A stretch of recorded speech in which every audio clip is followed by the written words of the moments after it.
Oh man, I thought I was on time.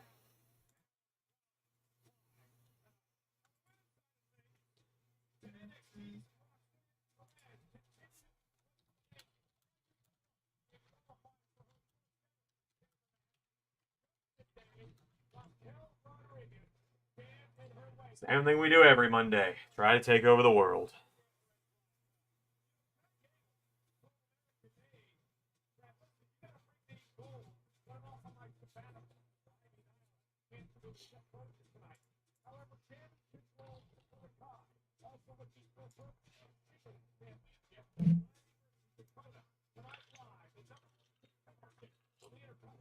Oh man.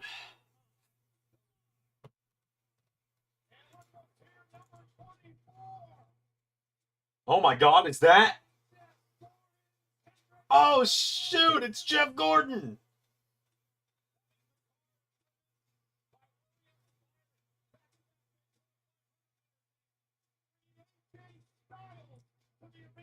Oh, no, it's not Jeff Gordon. It's Jeff Gordon. It's a Jeff Gordon race car being driven by some other driver with AJ Styles. Well, now I'm a little sad. I was really excited.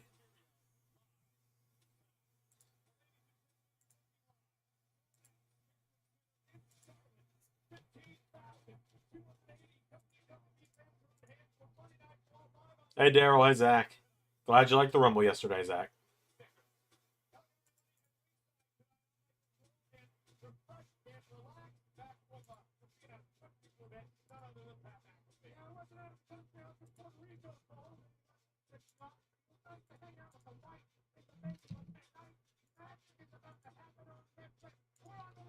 All right, let me start. Put this out on my Instagram story that I'm live. Trying to get better about it this week.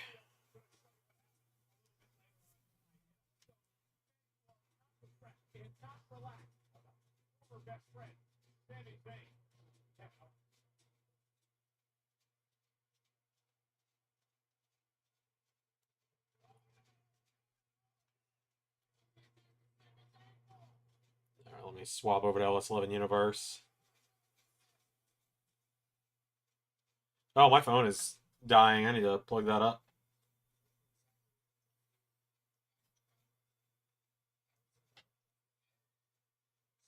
I thought I could just add it to my story from my desktop, but I cannot. I have to do it on my phone. Which means I need to go get the link on my phone too.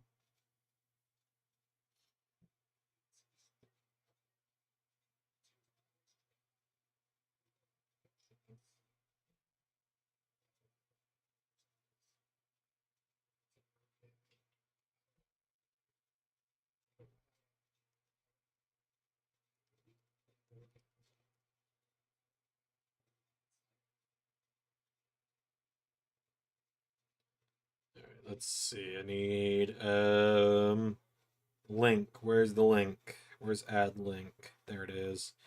I always feel old when I have to figure this out.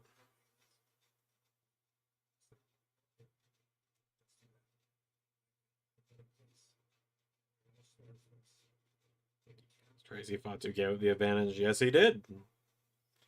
On Jimmy's order, he did.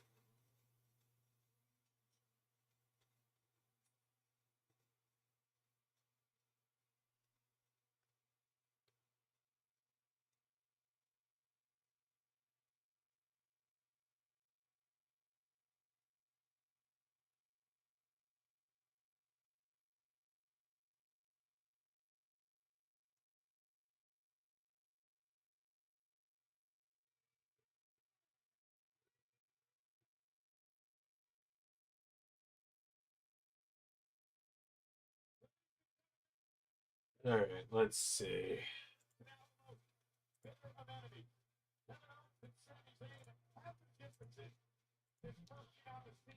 Get my phone plugged up since it is trying to die over here, and I need it not to die since I got to use it to go to work tomorrow. Sami Zayn is alive. He came back from the Def Rebel no yeet sign. Love to see it. We love to see it. For those wondering, I have been a very busy man today. Very, very busy indeed. I did NXT today, and I have done the first 3 out of... I've done the first third of Deadline. I've got 3 matches down, 6 to go. I think you guys are really going to enjoy that show. It is, of course, my farewell to NXT before Ray takes over.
Thank you, Daryl.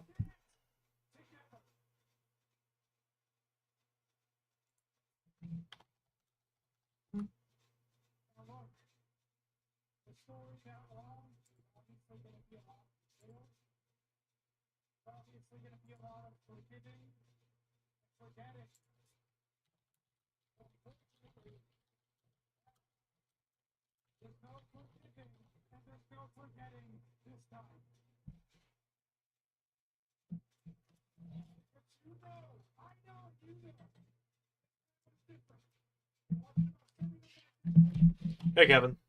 Wait, sorry, forgot. Hi, Kevin. How's it going?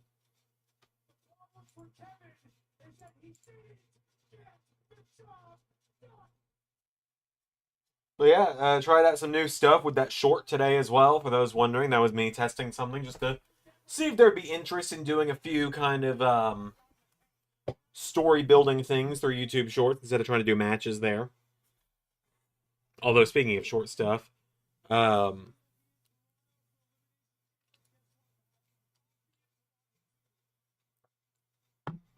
okay, I just want to think about something real quick. I've just thought about something. If you had, all right, hear me out. Hear me out. I think I heard that this still works.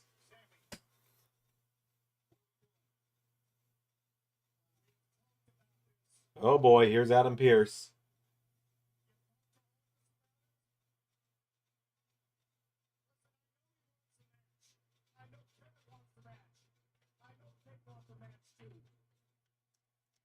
But if you can still get a Netflix disc for a Nintendo Wii, could you hypothetically watch Monday Night Raw on a Nintendo Wii right now?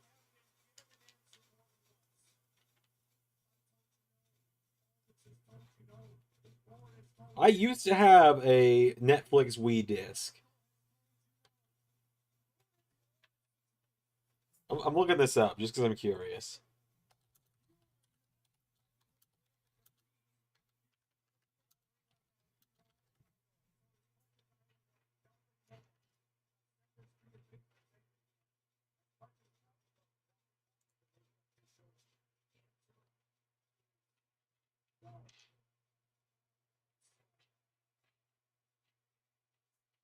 Hmm. Okay, no, it does not work anymore. Look it up. Someone's tried it 6 months ago and it does not work anymore. It is no longer supported.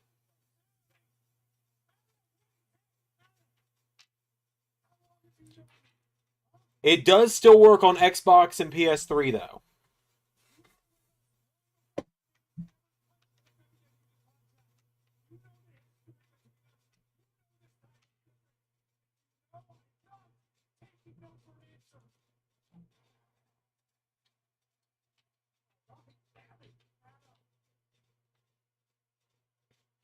Like we do, the layout's not any different. It's the same one I used for the Don't Interrupt Triple H one, and for TNA is coming back.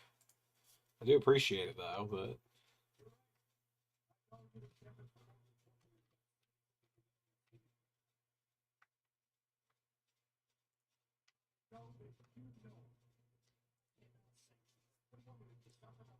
same old, same old. Good to see you though, Daryl.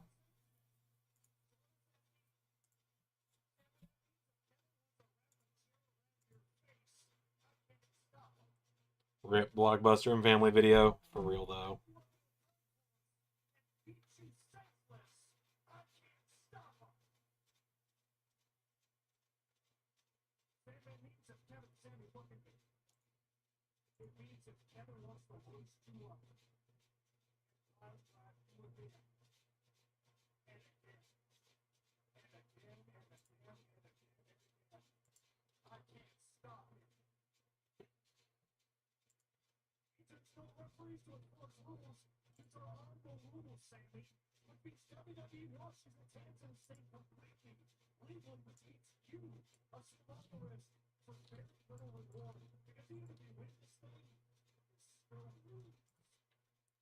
Adam Pearce is kind of spitting facts here a little bit.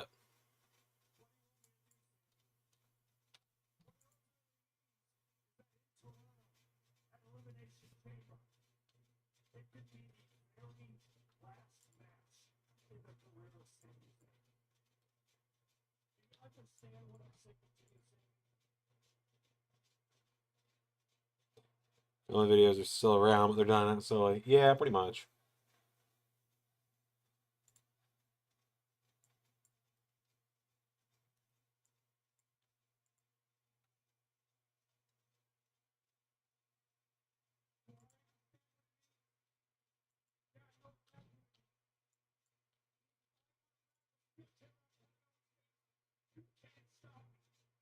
Oh, here we go. Sammy's turn.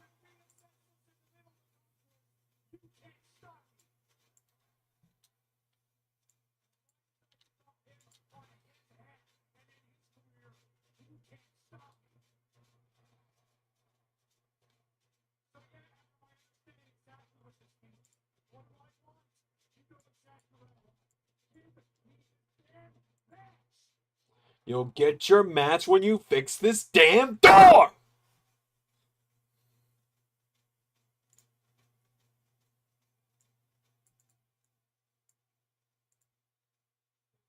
Miss the days of renting games and movies before I bought them. Same.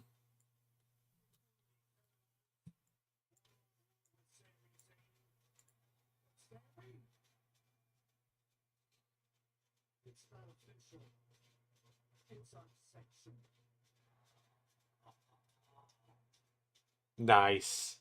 Great way to flip Adam Pearce's "It's official" catchphrase around.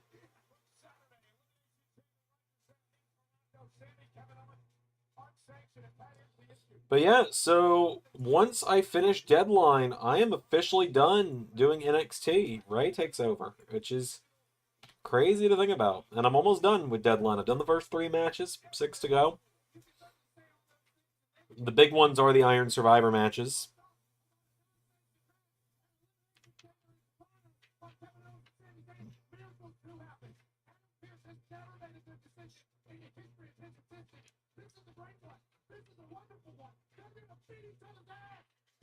Okay, Pat. All right, Pat. Pat, reel it in.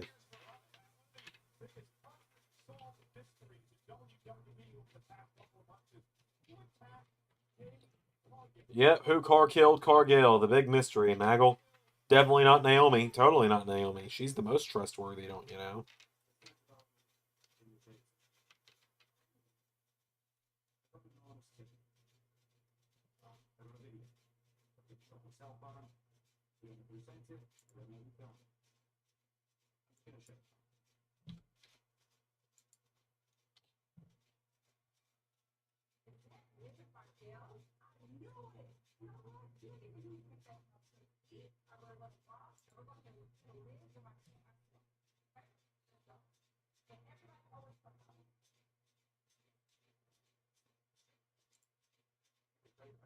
Why are there Dino Nuggy plushies everywhere? That's amazing.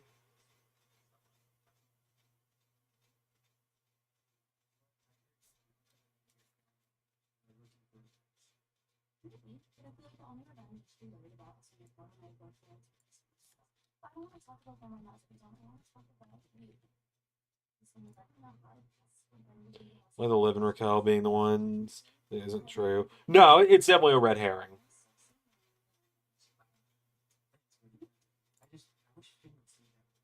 Yeah, no, it's definitely going to get revealed to be Naomi or Bianca.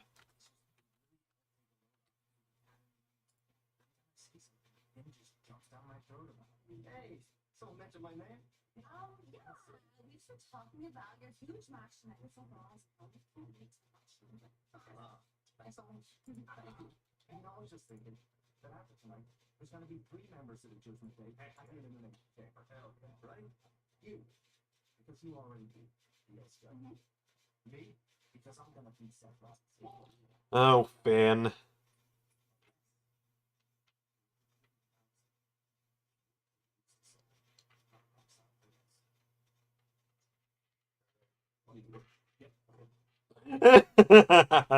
I love Carlito and Raquel's dynamic.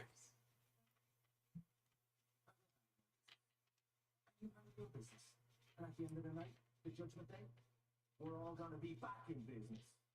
All right? Yeah.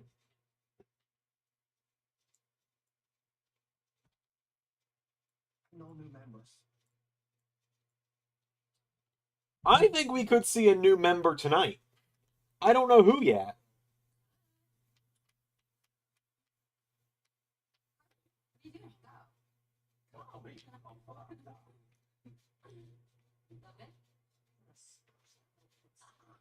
Raquel gets Roxanne Perez later on tonight to qualify for the first spot in the women's elimination. Yeah, Roxanne's definitely winning. I got no doubt in my mind. Especially with her and Bailey's feud. Kind of feels like Roxanne's just going to be considered called up now. Ugh, why are we still talking about I Show Speed?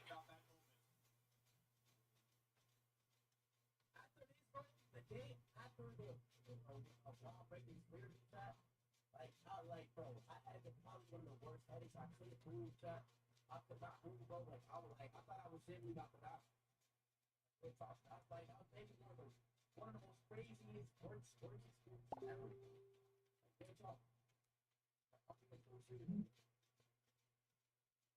Starting to the top. Starting to the top. I Show Speed. Absolute legend. Speaking of legends, coming up next, first time in a match in Monday Night Raw in nearly 2 years. AJ Styles versus Dirty Dom. What a matchup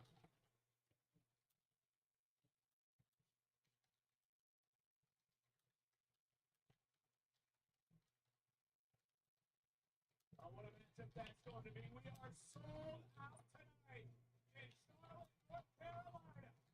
And what a week it's been for certain role models. Go back and actually take a look at the match. Since Javon, Charlie, and some others, was going to be the LS11 game. Oh, I said that I figured Javon and Charlie would be base game, but it wouldn't shock me if they made them DLC. But let me pull up the roster real quick. Zaria, Stephanie Vicker, Julia, and Jordan Grace. Those are the big 4 immediately that come to mind for DLC for 2K25.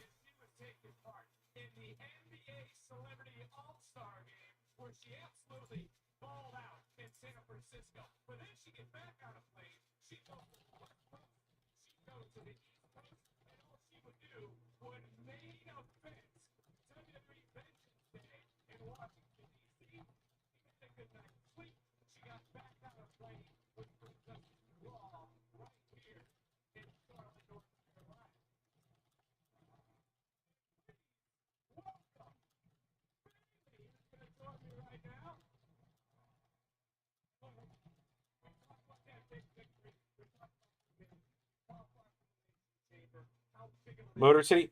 I'm 50-50 on if that one happens. I feel there's a chance. I feel there's a distinct chance it happens.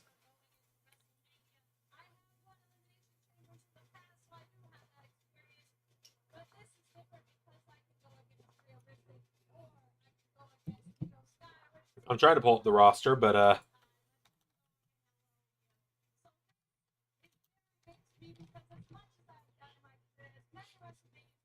yeah, Tatum Paxley's in the game. I think Carmen Petrovic has a solid chance of being in the game. Hold on.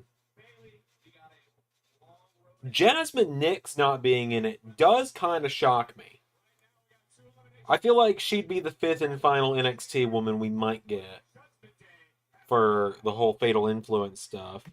Hey, Pierre, what up, bud? Good to see you. We're talking DLC right now. I've said Zarya, Stephanie, Julia, Jordan, and Jasmine for sure. Possibly Motor City. Like, it's not a 0% chance of Motor City. I'm not fully convinced that they're going to be in it.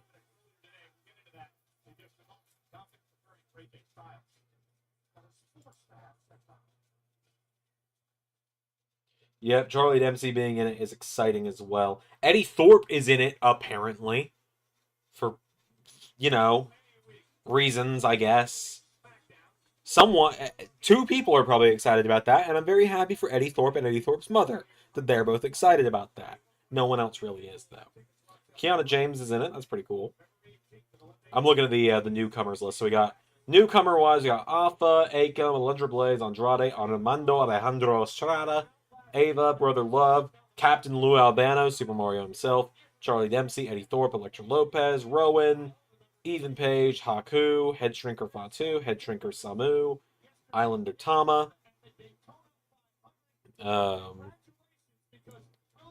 Jacob Fatu, Jada Parker, Jakara Jackson, Jamal, Javon, Kalani, Kiana, Lash, Lexus, Lola, Mr. Fuji, Naomi, Nick Aldis, Owafemi, Oro Menza, Paul Ellering, Peter Maivia, Razor, Rosie, Sean Spears, Sika, Sol Ruka, Tamatonga, Tatum Paxton, Zach, I hate to Zach, I hate to burst the bubble for you there. We didn't do shit with a hashtag last year. They had plans for Punk to be DLC in that game from day one, from the moment that hit at Survivor Series, 2K, and WWE were no doubt like, yeah, let's not get Cody'd again. Let's get Punk in there as DLC. They just waited to announce it until the people were getting it trending. That would be like, oh, 2K, listen to us. Punk's going to be in the game. They didn't listen to us. He was already going to be in the game. They tried to fake us out. Like, I hate to burst the bubble on that, pal. But Punk's, like, Motor City, if they're going to be in it, we're not. If they're not in it, there's nothing we can do about it. I'm not saying that they shouldn't. I'm saying I hope they do. I would be thrilled if they were, but I'm not 100% convinced that they will be.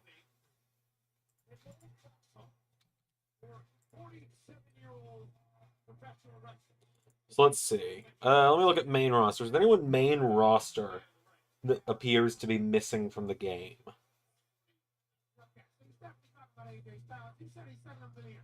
I don't think we get Penta as DLC. Cool as that would be, I think Penta was too late of an addition.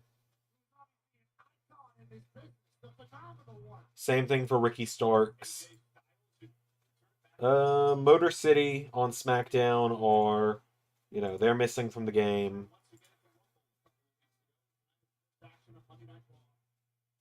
I think it's 50-50 on if we end up getting Motor City. I do see that Rude got taken out. That makes me very sad. But I wasn't really using him anymore anyway. But yeah, Rude not being in it does make me sad, obviously. I will miss him, but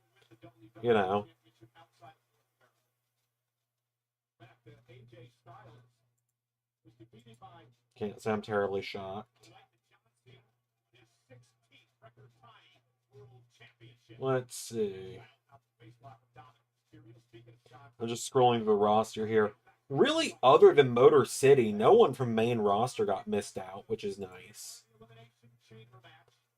NXT is probably where most of the DLC newcomers would be that aren't like obviously it's gonna be like NXT and Legends. Would love I'd love a TNA pack that's Joe Hendry, Jordan Grace, Motor City, a classic AJ Styles.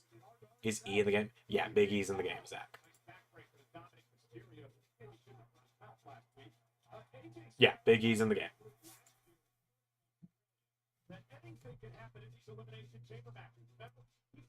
Big E is still an on-screen figure in WWE, so he's not going to get taken out of the game. He's technically still considered part of the active roster, so it'd be like if they took Bliss out of the game, even though she hadn't wrestled in 2 years. Because Big E apparently is still trying to come back, so let's see. So who else is in the game here? See Hornswoggle? Probably not. Okay, no one else from No Quarter Catch Crew is in the game.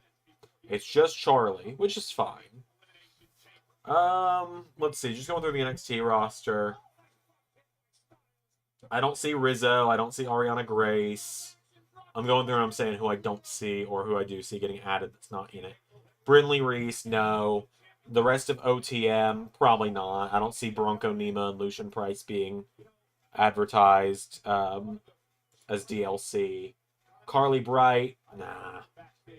Danny Palmer, I genuinely don't know who that is. I think she used to be Sol Ruka's tag partner, and then she got injured. Dante Chen, I feel like 10% chance he could be a side addition for NXT. Like a very small addition, like where it's like, oh, and Dante Chen. Idris Enofe, Malik Blade, definitely not. Julia, definitely going to be DLC. Hank and Tank, 25% chance. Izzy Dame, probably not. Let's see. Javier Bernal, don't even know him. Jasmine Nix, 50-50. I think it is weird she's not in the game, though. Let's see. Gallus is already in the game. Right? Yeah, Gallus is in the game. Carmen, I think it's 50-50. Kendall Gray, no. Luca Crucifino, nope, he'll be next year. Don't see them adding the rest of D'Angelo family this year.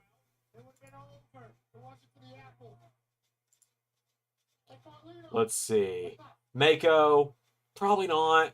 She's retired at this point, or is retiring, and she's not appeared on WWE TV in years. Unless they added her as like a Legend DLC, I don't see it happening. Mr. Stone, damn, I really wish they would have made him at least a manager, but oh well. Miles Bourne, probably not. Let's see.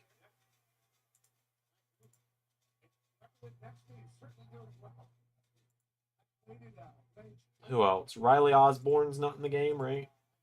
No, Riley Osborne not in the game. Not going to be in the game. Not this year, at least.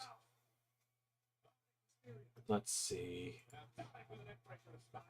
Sean Spears is already in the game. Stephanie, 100%. Stevie, probably not. Tank, same as Hank. Tavion, probably not. Thea's in. Tony's in. Trick is in. Tyreek and Tyson, no. Wendy Chu is in. So, right? She's in? Yeah, she's in. And then Ren Sinclair, no. And Zarya, yeah. Legend-wise,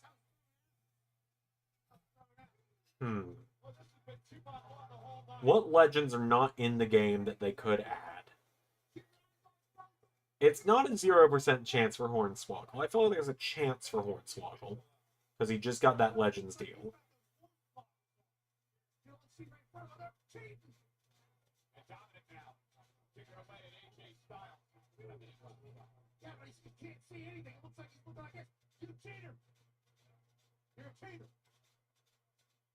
I assume AJ is going to beat Dom. I'd be shocked if he didn't.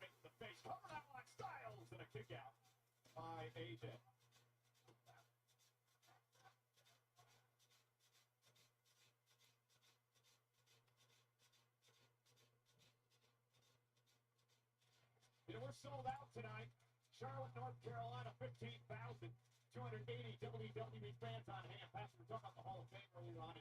Dominic believing he should be involved. We would like to congratulate not only Triple H, who will be inducted. Demolition, they just got Legends contract, Zach. Anyone who got a Legends contract in the last 2 months, probably not. Anyone who's gotten it in the last year, probably. Like, Demolition are only just now getting Legends contracts. So, I doubt that. Release stars still in the games. That's a hell of a time saver. Damn right it is. Well, I mean, they only got released last week. You know, we've had people in the game that were released longer ago before.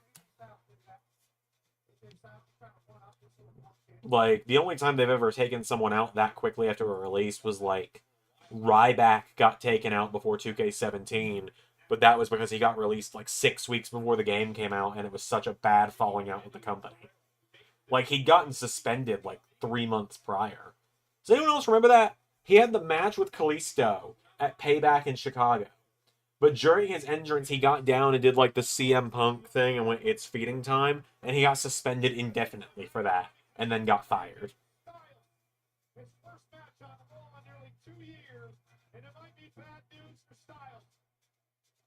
Yeah, like 2K22 had Swerve, they had Keith Lee, they had Murphy, Kyle, and Roddy. Well, Roddy was still around, but had Kyle, had that's one of those weird things I remember because it was on the kickoff show of all things as well that I remember with the Ryback.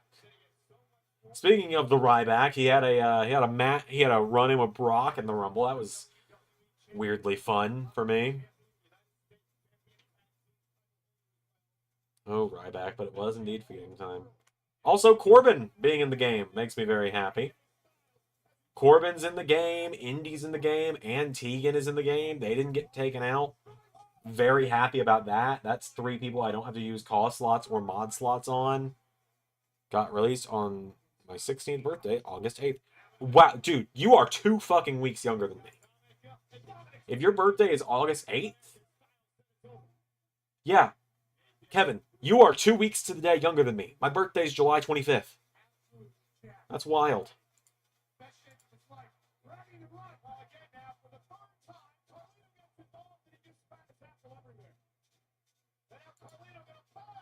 Oh, down goes Carlito. No way.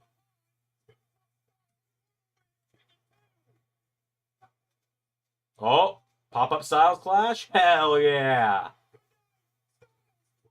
God, I love the Styles Clash.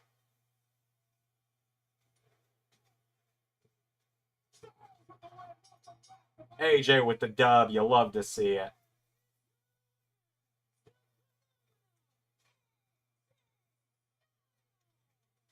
You love to see it. An AJ Styles dub. Uh-oh. Whoops.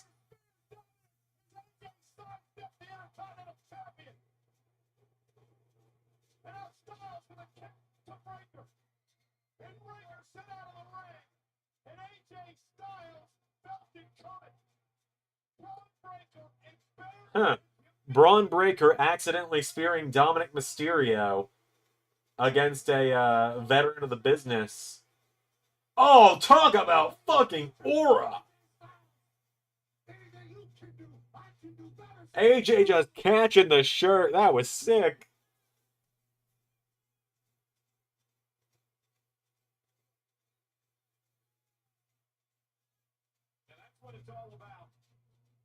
I am excited for the Braun and AJ match. But yeah, Dom getting speared by Braun after a main eventer moves out of the way. Huh. Where have I seen that before? I don't think they took that from me. Oh my god, Stardust is going to be in the game again? I just realized that. So I'm using SmackDown Hotel. I do better with pictures than I do with words for remembering who all's in the game. But we got a hell of a roster. 280 people.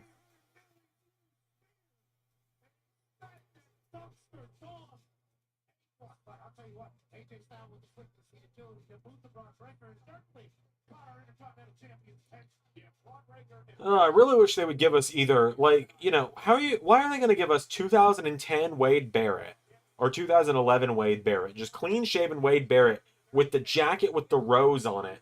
But they're going to give us the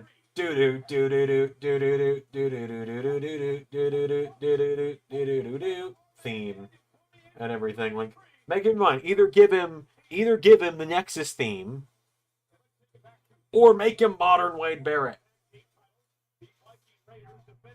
That's always bothered me. Tyler Breeze still on that Legends deal or Ambassador deal, whatever it is. Is that the Elimination Chamber, Braun AJ? Not confirmed, probably. Yeah, probably. Or it'll be the main event of Raw next week. It was Bad News or King. Why not both, right?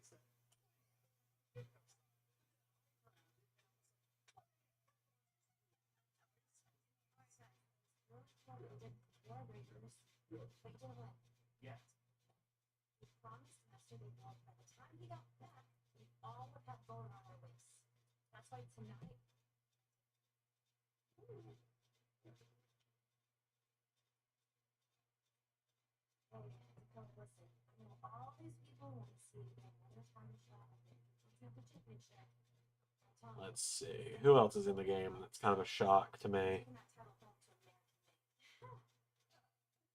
No, give us AJ, Sheamus, Penta, and Braun. Why not?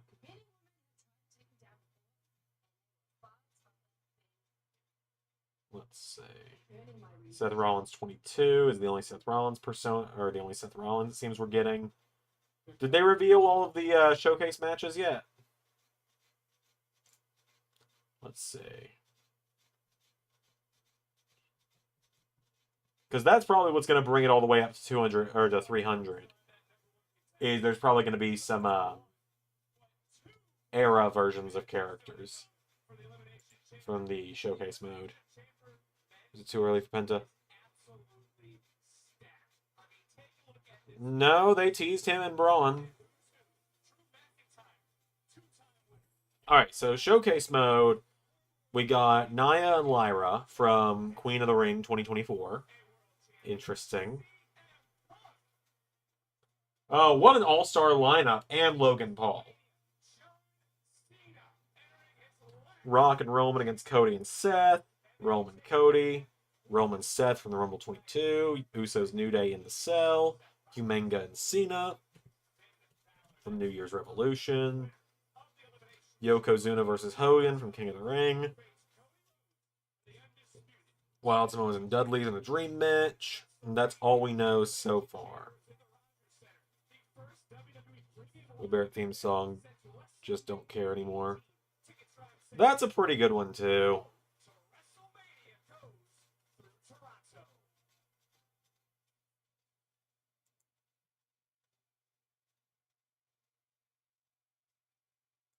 Oh, Lyra Valkyria. Seth Shield Engine 225 is great. I saw that. I did see that the other night. I watched it last night on my own.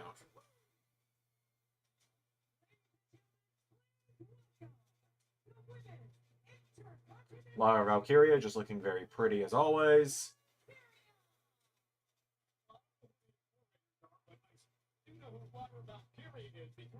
Intercontinental Championship will be watching the next matchup here from ringside because we'll take on the winner of the Dakota High and Ivy style match.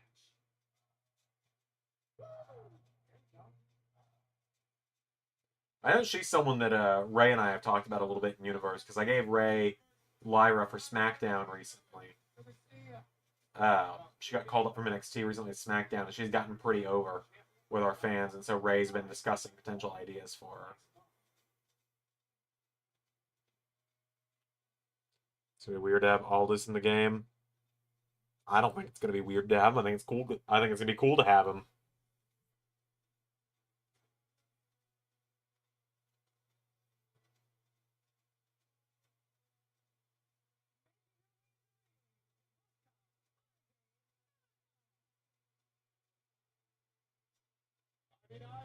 Opportunity at a future championship shot if she wins.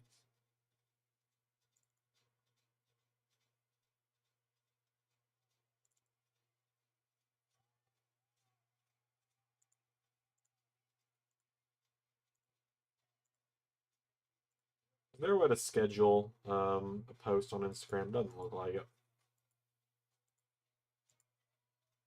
Is there a mod to make managers who are wrestlers again, or is that community creation? What's the secret? So it starts as community creations.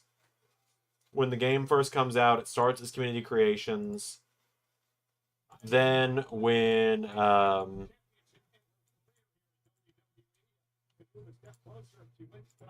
it starts as community creations, but then when mods come out, it becomes able to be done when modding breakthroughs happen, it then becomes doable through mods. Is the secret there? Can Jeff do his barricade jumping moves? Oh yeah, it's gonna be fun.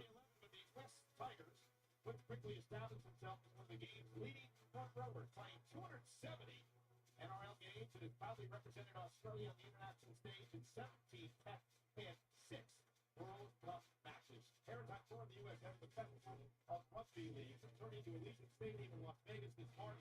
This year's event features star players from Australia, England, and New Zealand. 8 games, 18 game of epic events. For more info, head to nrl.com/Vegas. Holy hell, I can't wait. I think I've commented on Dakota having a different theme last time she came out and did a solo entrance. Wade's End of Days song that was around the time of the core. Yep, the I'll be your end of days. I've had enough. I'll make them stream.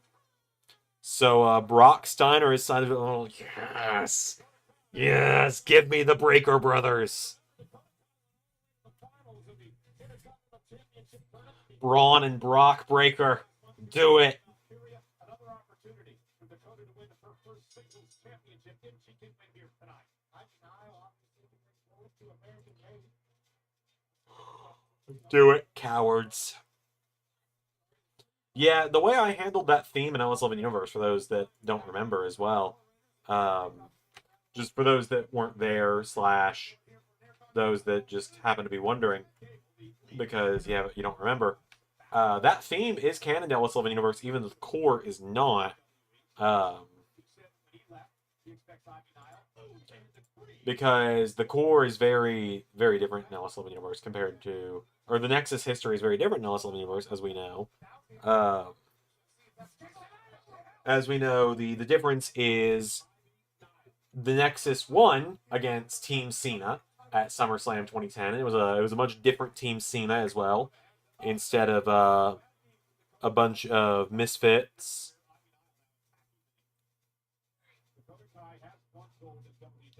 Instead of it being Cena and a bunch of misfits, like instead of it being Cena, Truth, Morrison, Old Man Bret Hart, Jericho, Edge, and a returning Daniel Bryan, it was an all-star team. It was Cena, Orton, Ray, Big Show, Jerry Lawler filling the Bret Hart role. I think John Morrison was still in there. I think. Hold on, I gotta look. I can't remember otherwise. And then Daniel Bryan still happened because obviously that would have been dumb to change if you asked me. Zach says because he never played Taylor. Have not finished the Nexus story, is all I'm going to say there. Exactly, as Pierre said, not yet at least. Alright, who was the last person on Team Cena in there? It was Rey Mysterio. Yes, it was John Morrison. And Nexus won with Wade Barrett and Justin Gabriel as sole survivors. And then the history there is Wade Barrett went on and won the WWE Championship from Christian the following month in a triple threat with Edge and Christian. After Christian cashed in on Edge, Nexus kept helping him retain. It was Barrett versus Cena, title versus career. Cena got fired. Cena returned, won the 2011 Royal Rumble by returning in it instead of showing up beating up Nexus every week. And then Barrett ended up using End of Days as his singles theme, while the rest of the Nexus used We Walk Alone and all of that. And Barrett Cena main evented WrestleMania 27. I personally think that was a I personally think that was a far better WrestleMania 27 than the real life one. Personally, I feel like I did a good job with it. For those that have seen it, you know, like just kind of take a quick little gander over here at it. Like you just take a quick little look at. Oh wait, my face cam is not turned on. There I am. Take just a little peek at the thing. You had Edge's retirement match that nobody knew, and it was Edge and Orton for the World Heavyweight title. And Edge would Edge would beat Orton to become World Heavyweight Champion again. With his own RKO, hit the spear. Your winner and new. So Edge wins the World Heavyweight title, and for those that don't know, what happens later in this show is Miz is forced to defend his. Miz is forced to defend the. Miz has the blue briefcase instead of the red briefcase in this timeline, and Kane did not get the red briefcase in 2010. Instead, Miz got the blue briefcase, and Christian got the red one. And Miz retained it in a ladder match against like Ziggler, Ryder. Let's see. It was John Morrison, Zack Ryder, Christian, Ezekiel Jackson, and Dolph Ziggler. And Miz kept his briefcase. And what it is said, the lore of LS11, which I might do like a YouTube short showing this one day or something, because I want to show like some historic stuff through shorts at some point, is that Miz cashed in the next night during Edge's retirement speech and pinned Edge. And then Kofi beat long-hair CM Punk. At this point, the Straight Edge Society had disbanded, but Punk was still Punk. And I'll go ahead and tell you guys this much. Punk shaved his head the next night on Raw. So Kofi beat CM Punk and became U.S. champion. And the next night, Punk went crazy and shaved his head on Raw, which we have not seen yet, undashing Cody. And instead had an Intercontinental title match with Daniel Bryan. And it was revealed that a running knee from Daniel Bryan broke Cody's nose instead of a 619. And Cody won because also in the LS11 timeline, in 2010, Miz had the blue briefcase and the IC title instead of the red briefcase and the US title. So Daniel Bryan won the Intercontinental title instead of the US title. Cody wins it here. And the next night on Raw would probably shift it for the white strap. So then tag titles, Big Show and Kane. This was fun. It was a ladder match. It was Big Show and Kane against young Drew McIntyre and Sheamus, against the Nexus, who were the champions, Justin Gabriel and Heath Slater, against Rey Mysterio and the debuting Sin Cara Azul, aka Mystica. Or no, it wasn't a ladder match. It was elimination. My bad. And Sin Cara, in his first ever match, became tag team champion with Rey Mysterio, which is pretty cool. Long hair Punk lasting a little longer is weird. It is, but also I didn't. There wasn't a shaved head mod. I'll admit. Raw after Mania 27 sounds awesome. We have to see it. Yeah, I might show it off at some point. Then Triple H and Undertaker, it was just the same thing because I wanted to keep one. End of an era, I want to keep the same. And Dakota with the win. Ladder match happens. Miz keeps his briefcase, which doesn't show that. And then the WrestleMania main event was Cena Barrett for the WWE title, which, if you want to see something really weird, it's not orange shirt Menace Cena that's weird. It is what you're going to see in a second here, which is Nexus leader Wade Barrett wearing the spinner belt. Been a rough night for the Nexus. There you go, Wade Barrett, WWE champion. Kind of crazy to look at, isn't it? And this is something, as Pierre mentioned, it's kind of the beginning of Cena Bray as well, because if you go to a certain point in the match, you'll see here, right about, let's see, here,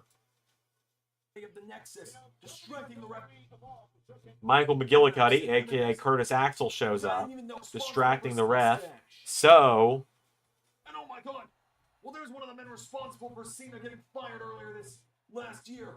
That's Husky Harris. Husky Harris is canon to LS11 Universe. We've now seen him. And then, host of WrestleMania, The Rock, shows up and takes out both Michael McGillicuddy and Husky Harris,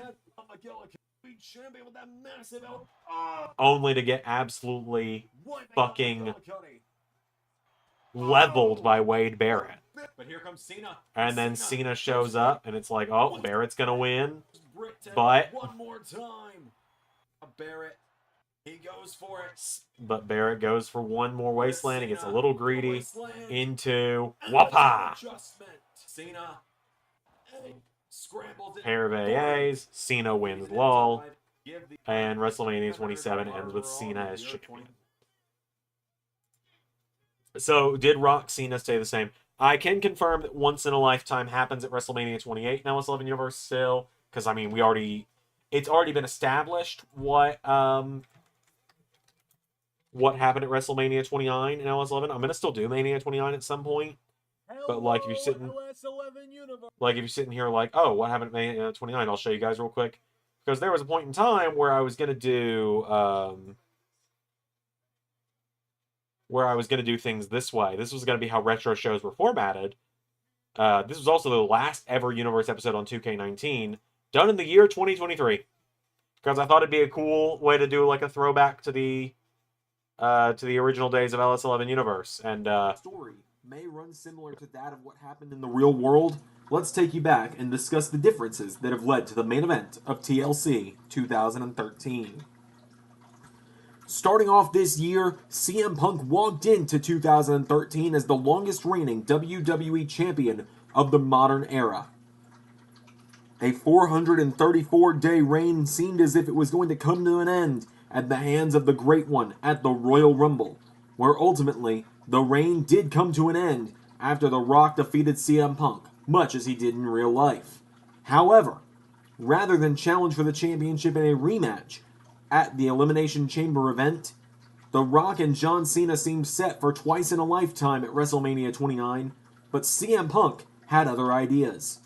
Demanding that he get the main event of WrestleMania after holding the championship longer than Cena or The Rock ever had in a single reign throughout their entire careers, CM Punk took matters into his own hands, strong-arming his way into the main event of WrestleMania 29, where it was not twice in a lifetime, it was a once-in-a-lifetime triple threat between three of the biggest stars of their generation: the People's Champion, the franchise, and the voice of the voiceless. The WrestleMania 29 main event came to an end as CM Punk was taken out by The Rock, only for The Rock to turn around and be hit with an AA from John Cena, as John Cena finally got redemption, defeating The Rock and becoming WWE Champion. Cena's reign would play out very similar to how it did in the real 2013 timeline, defending against many top stars in the WWE before losing to Daniel Bryan at SummerSlam, where he was you then can see why I sent stopped off doing with these. an These are injury. not that interesting to watch. Cena went away for several months due to this injury, Should've expected just to used be out footage, through honestly. WrestleMania 30. John Cena would return only 8 weeks later at Hell in a Cell and dethrone Dolph Ziggler for the World Heavyweight Championship. Cena would successfully fend off a Damien Sandow cash-in, only to, after his defense against Ziggler and Sandow at Survivor Series, find himself face-to-face with a man he had never defeated in a one-on-one championship match, CM Punk. CM Punk proclaimed that because things had not gone his way throughout 2013 due to his battles with the likes of Brock Lesnar and Paul Heyman, CM Punk proclaimed that he was going to do the one thing he knew how to do and knew he could always do, and that is defeat John Cena in a one-on-one world title match. Punk looks to end 2013 the same way he started, as a world champion, and John Cena looks to make sure that this world heavyweight title reign is not just a flash in the pan. Alright, But yeah, so that's how I used to do retro history. But Brock returning, it's pretty similar to real life. It'll get shown at some point. But yeah, I will say the finish to this match is really cool.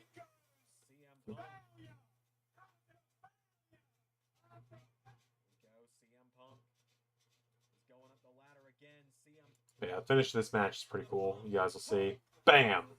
Just shove Cena off the yeah. Just through the table went Cena, and CM Punk won big gold. Which, as we all know from watching Royal Rumble 2014, went really well. CM Punk didn't lose the title to part-timer Batista, didn't go into the back of the didn't go to the lock, or didn't go into Gorilla after losing to Batista and yell at the owner of the company at the time, another fucking loss to another fucking part-timer, fuck you, I fucking quit, you stupid fucking old man, and walk out of the company for 10 years. That totally didn't happen. Wait, hold on. Oh, that's exactly what happened.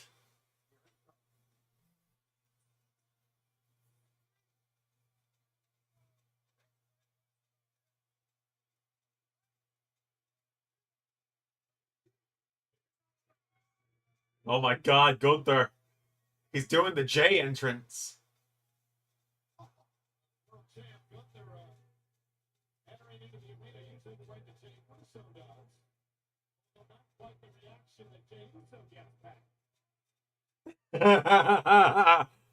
Gunther's yeeting.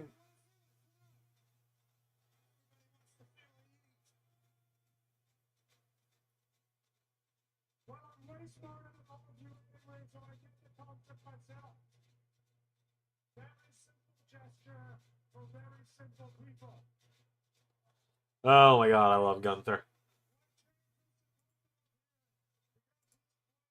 Simple guy himself.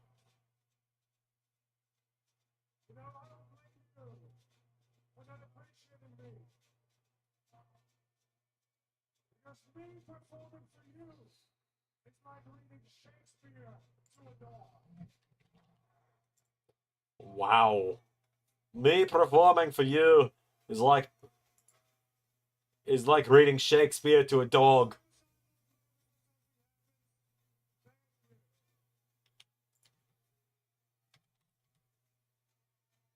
To understand is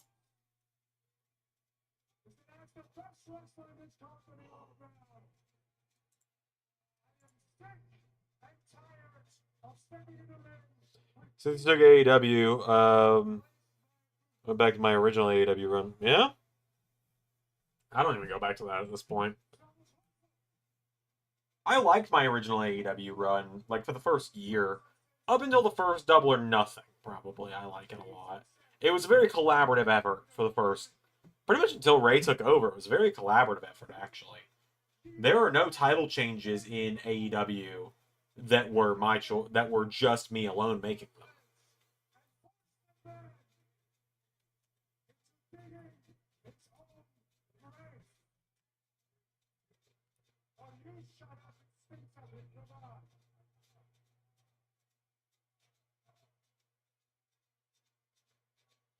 What you need to understand is this. At WrestleMania, the match won't happen up here. It will happen in this ring. And after that bell rings, I outclass Jey Uso and The Undisputed Trials were my best ideas. Oh, okay, yeah, I loved the Undisputed Trials, which is what brought Fandango into AEW, like Zach said. I loved the Undisputed Trials. That one was a lot of me. Ray gave me the concept. I did the execution. I did the execution of Bobby Fish picking himself, Lance Storm being one of the trials, Fandango being one of them, Jericho versus Violent by Design from TNA being one of them, and then because Kenny couldn't be bothered, he handed it off to Brandon Cutler, who picked himself, and then that went as well as we know.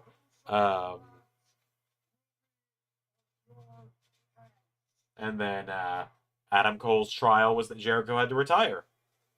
Really should have just put the belt on Jericho in hindsight because we brought him out of retirement a year later.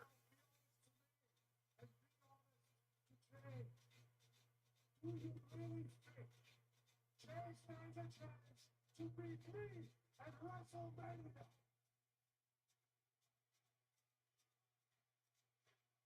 Huh. You know what I mean?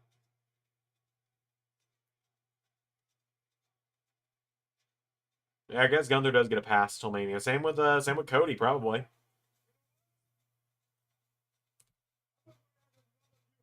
Anyway, why not get a professional opinion on this topic?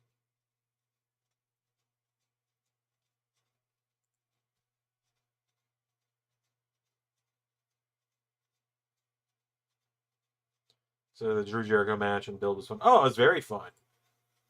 Especially with how big... Never forget, Jericho played a huge part in the downfall of the Six. Supposed to be unbiased professional opinion.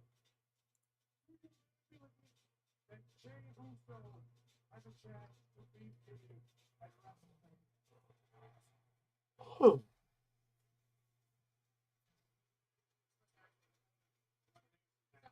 I'm supposed to answer. Come on, say it. You're always running your mouth, saying to me, come on. Oh yeah, Lee Cole did cook.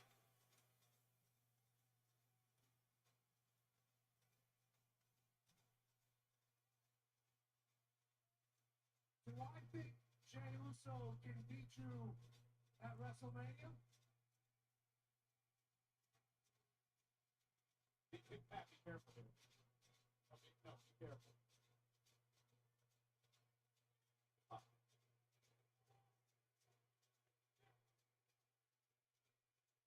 Downfall of first iteration, yeah. Anything can happen. Little eating here, little eating there, eating all over the place. Yeah, I hope he can beat you at WrestleMania. Good question. Good job. See, I don't think that was the answer that Gunther wanted. No, Jay to the rescue. Coming to save his #1 fan, Pat McAfee.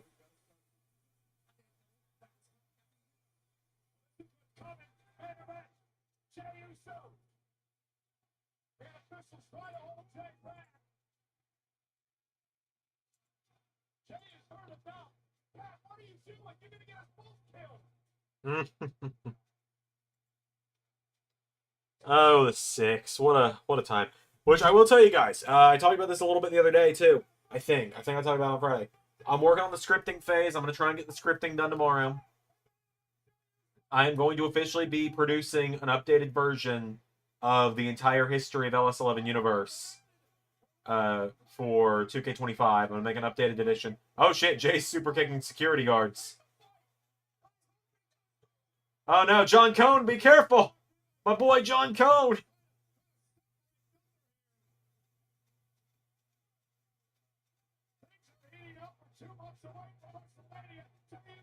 But anyway, I'm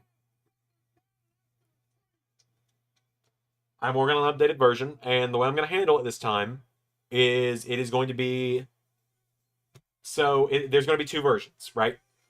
There's going to be episodic versions for people who, you know, came in a couple years ago. You know, maybe you came in Season 5 last year, and you haven't seen Seasons 1 through 4. Or maybe you came in Season 3, and you don't know about Season 1 and 2 yet. There's going to be episodic versions that people can go back to. And then every year, when there's a new game coming out, there's essentially going to be a supercut version that is all of those old episodes put together season by season. So season 1, 2, 3, 4, 5. And then the first 3/4 of season 6 will be covered in that supercut. And then after season 6 is done, a few days later, or probably a few weeks later at that point, I will release an entire History of LS11 Universe Season 6 edition. Then next year, when 2K27 or 2K26 is about to come out, Supercut plus Season 7 so far. Save myself, you know, hours of work for the rest of my life that I do this channel for.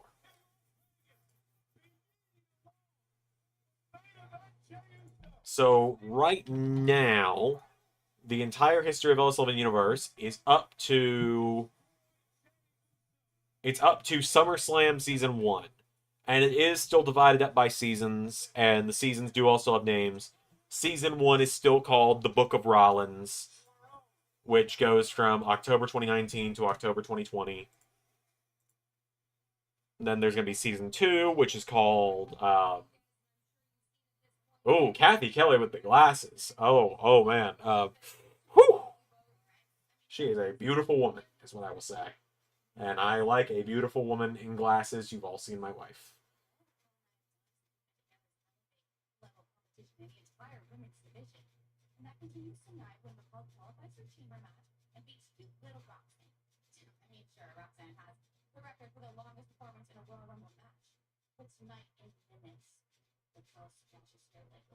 You think Rumble 2016 history of the website as the official... wait, did you do? Yes, I did. It's already back. It was there minutes Not minutes. It was there hours after the episode aired. Like, just to go ahead and show you real quick.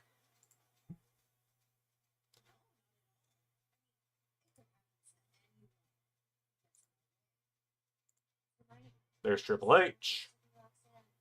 Details on him. Go here. Yeah, right there. And also, if you go to Legends of the Stars, legit cried years ago when they got rid of Kathy and they announced she was leaving on the bump. Official fifth member of the she is the unofficial official fifth member of the Undisputed Era. I never forget. Yeah, you got a Triple H. Bro has had 4 wins in LS11 Universe, and 3 of them were title wins. The other World Heavyweight title reign, he walked into the show as champion. It was a retro show. Maybe I'm biased.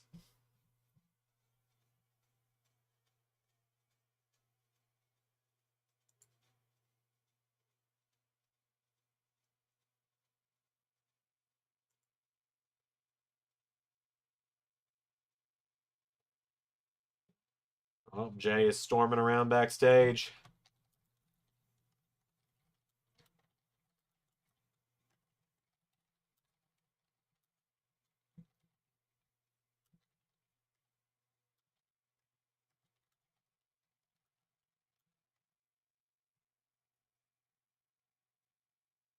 So Triple H won himself big gold. Never forget. God, Triple H is gonna have such a weird career now. He really is, isn't he?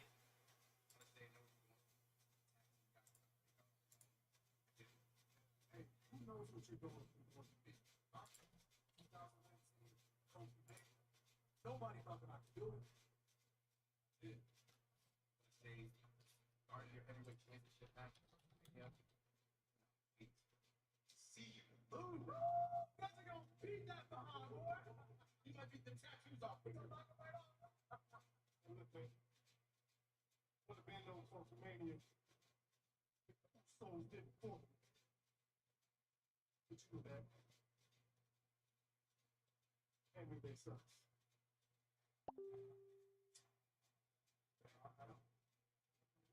They forfeited because they knew we were going to be amazing. Ain't that right, Butch? Hold on, man. Like was very. You know what? Maybe that was. Even Pete Dunne hates the New Day. Undertaker eliminating Sting. I can't wait to find out what happens next. I mean, give me some time, and I'll have someone to share on that.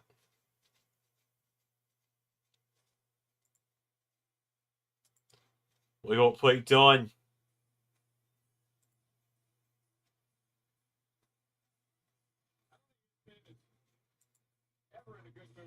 Oh, W Chamber War Games.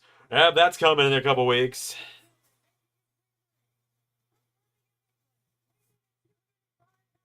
Yeah, you never know. Security might main event WrestleMania one day. That's true. That's true.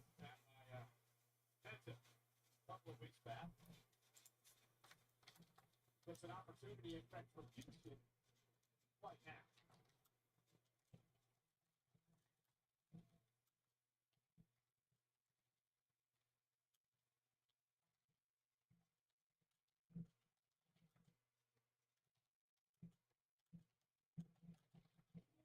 WWE World is coming to Las Vegas April 17th, April 21st. WWE Fanatics event announced the 5-day event featuring the first the largest WWE superstar in WrestleMania history. For the Paris' fight, Nick Morgan, Chris Pratt, LA Knight, Cody Rhodes, Jey Uso, Rhea Ripley, The Undertaker, and more. Tickets on sale now. GetFanaticsEvent.com/WWE. Now we kick off the show tonight with Sami Zayn in the ring. Maybe some demands of our general manager out here. What do I want? You know exactly what I want. Give me the damn match. TNA was awesome. Oh yeah, I'm glad everyone enjoyed it. I was having a lot of fun with it.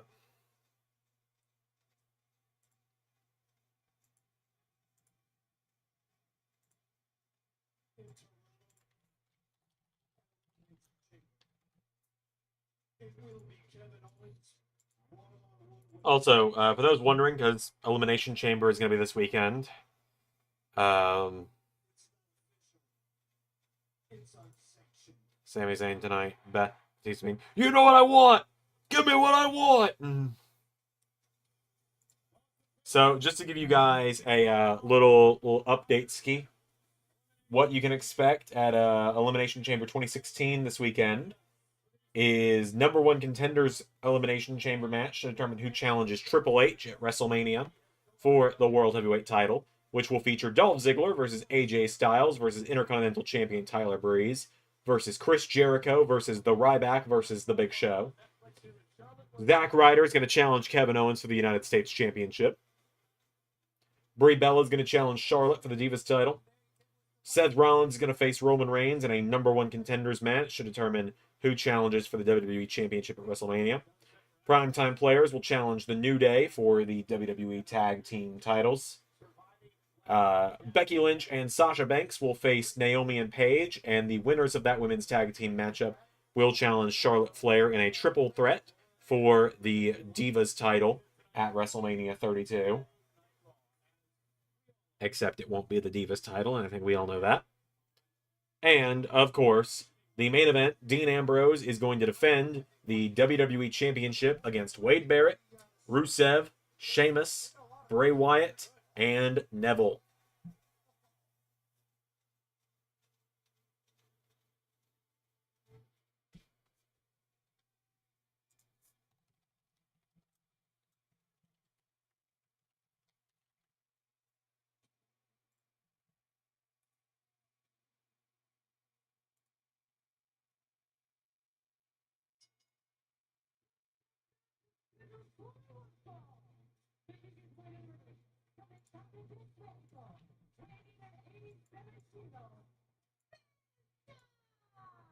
The man who has taken WWE by storm.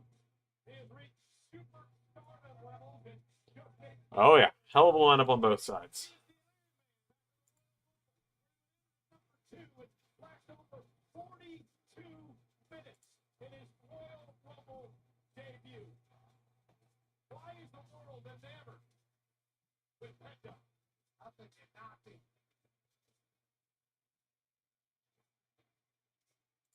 A man has zero fear or Santa Diego to practice that all day.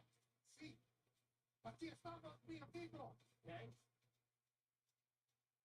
See, one with being done, this will be a Oh, man.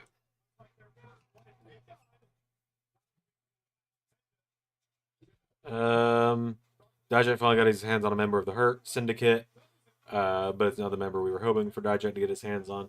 All in due time. All in due time.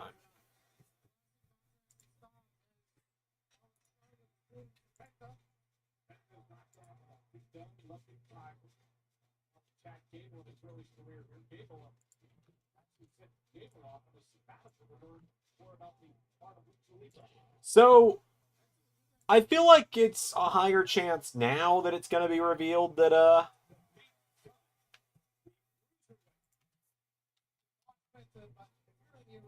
like, it feels like there's a higher chance now it'll be revealed that it was, what am I trying to say? It's going to be a higher chance now that it's going to be revealed that it was Aleister Malachi Black as the person mentoring Gable. But deep down, I can't help but feel like it's just going to be Dom. It's just going to be revealed that Dom was the Lucha Libre master that Gable was learning from.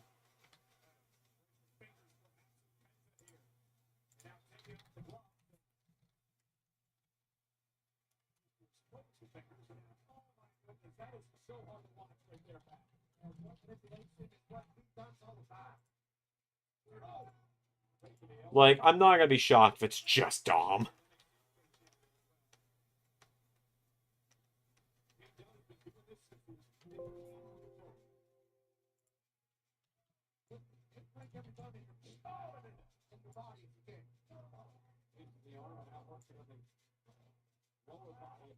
Or just cross. I know Cross did time in Lucha Underground before anyone jumps on me and says that. I don't see Cross as being a Lucha Libre master.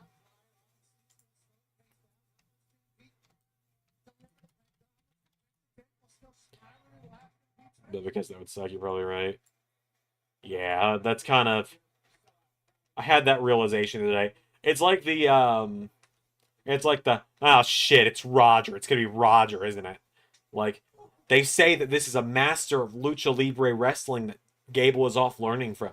He's the best that there is. It's gonna be Dom. Shit, it's Dom, isn't it?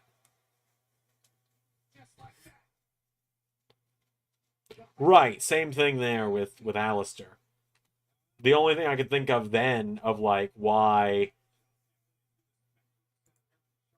the only thing I can think of then of like why Dom has Alistair's number is when Dom was Rhea's bitch. Behind the scenes, Rhea and Zelina are like best friends. And so Rhea and Dom went on a double date with Rhea and Dom went on like a double date with Zelina and Alistair, maybe.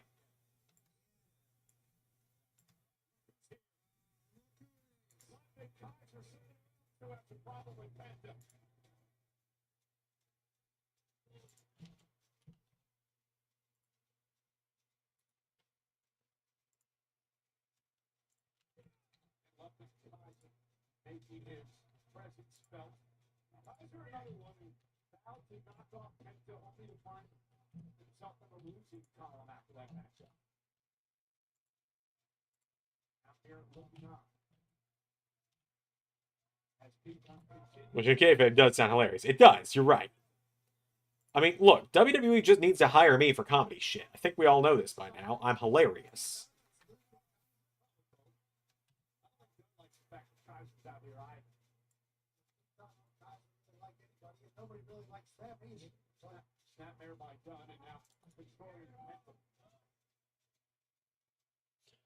I swear, I want to say it was Cultaholic being like, oh yeah, it'd be really cool if, they bring Tyler Bate back, have him and, like, when Tyler Bate comes back, have him and Kaiser, or have him and Pete join up with Kaiser.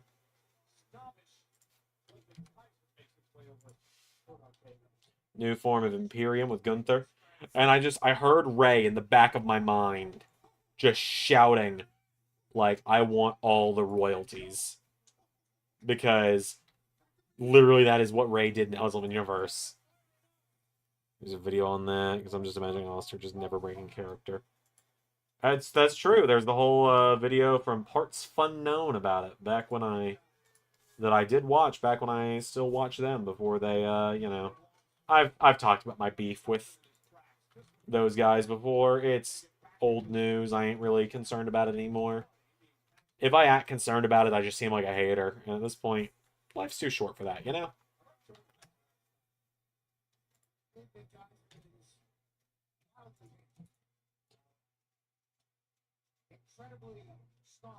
So, most of us are in the LS11 Discord, for the most part. Soren/SG isn't here to defend himself, /Triton. What the fuck was that meme he shared there yesterday involving Ludwig? And why did so many of you laugh at it? Plug WrestleLuigi. Well, I appreciate that.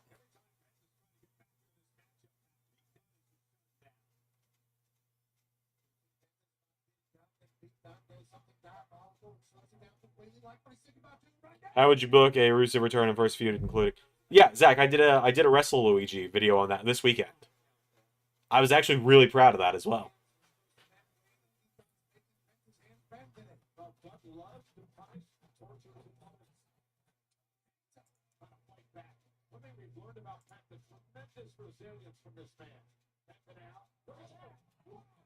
Yeah, I did a video about how I would book Josh Alexander.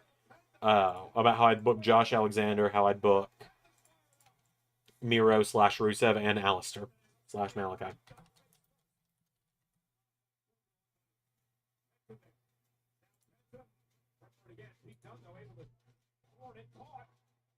Okay.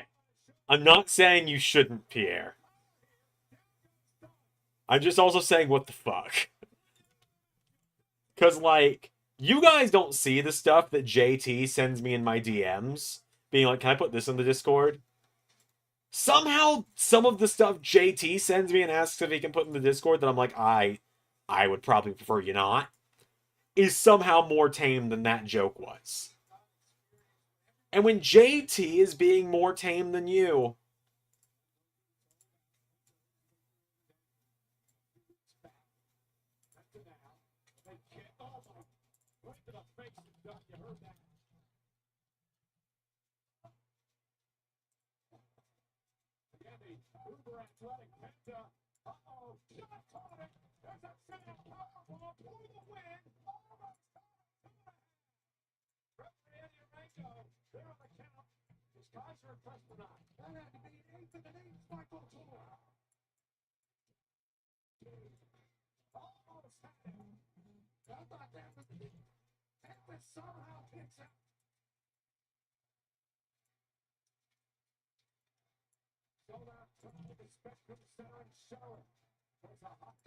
it feels like such an insult, right? And JT's not even here to defend himself on that one.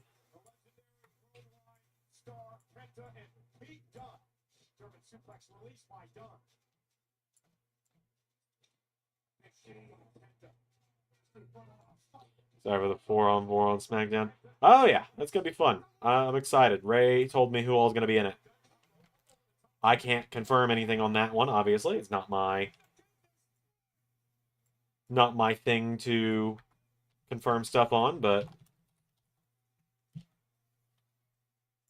it is gonna be exciting. I think you guys are gonna really enjoy it, especially with who Next Wave have.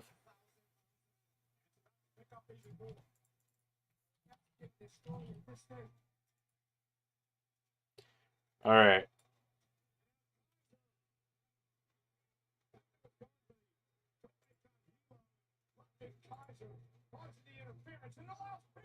Oh, we're about to see Penta take his first L. Thanks to Ludwig.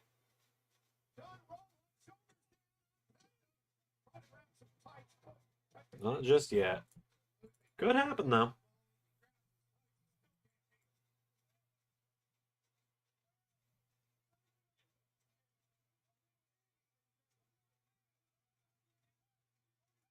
Oh, they're yelling at each other in European.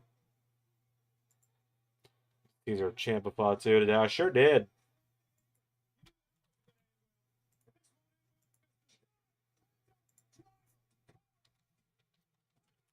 Penta with the dub. Never mind.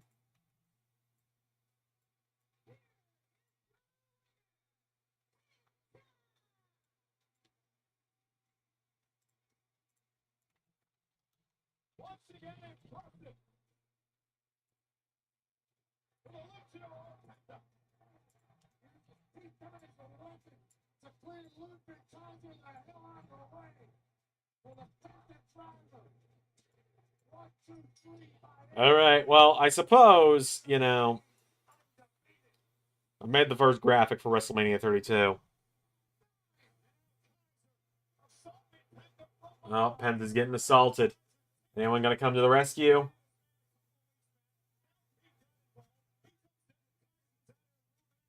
Oh, Dunn and Kaiser are fighting.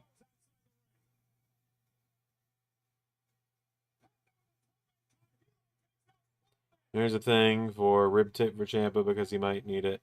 The Team Roman might be injured. Well, I can confirm this much. I recorded my side of Survivor Series. No one comes out with any kind of bandages on it, Survivor Series. I didn't see a point in doing all that.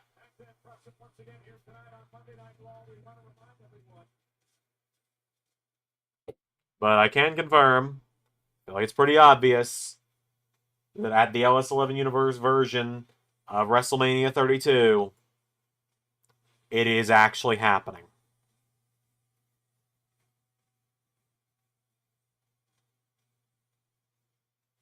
It is actually happening. Sting Undertaker is happening at WrestleMania 32 in the LS11 universe.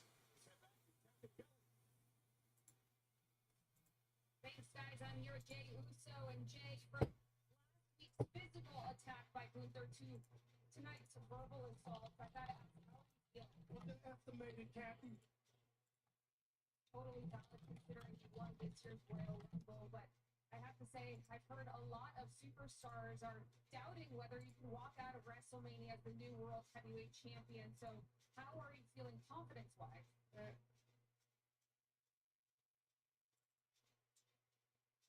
They doubting me, Kathy, right? Say it can't be. I can't be. You won't doubt me, but who's standing in front of you as a Royal Rumble winner? That's me. At WrestleMania, Kathy, I'm gonna shock the world again. We're not beating up. Let me go. World Heavyweight Champion.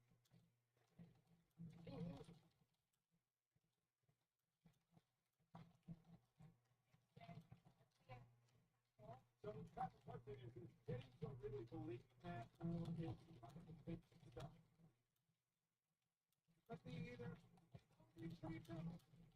WrestleMania night is the only thing you have. Well, talk about believing. Our own Bailey had a matchmaker presented by PR JJ in a celebrity all-star game this past Friday night in Oakland. Bailey was part of Jerry Rice, high school basketball all-star throughout the Bay Area. Obviously, having this down to Tommy and Jerry Rice. If you look right here now, this is the moment you need to pay attention to. Bailey has her eyes on Baron Davis, who's made NBA champion all-star.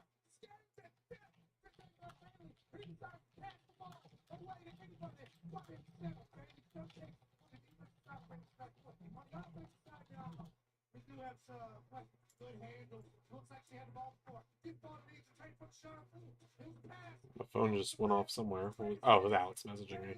Blocked that defender. Point guard. Great haircut. Maybe the only thing that's been positive about the NBA All-Star game is the Bailey. That's great. Ladies and gentlemen, speaking of topics that been over the last month, the package of five in NXT on Twitter.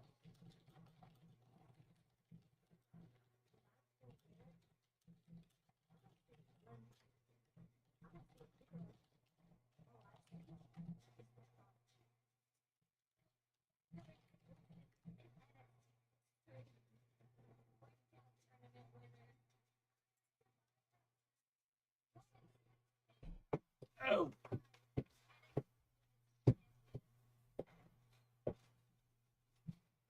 Yeah, I think you guys are really going to like what I have in store for WrestleMania 32. I got to give shout outs where they're due to the disciplinary committee, Pierre, JT, Tatum, Main Event Wrestling, DJ, and SG Soren. That's kind of the main group in that committee at this point. The disciplinary committee, as we call it. There's Roxanne.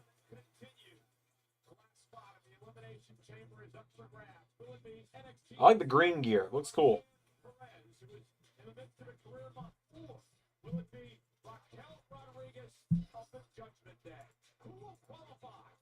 But yeah, a lot of the WrestleMania card was very heavily booked by the fellas in the disciplinary chat.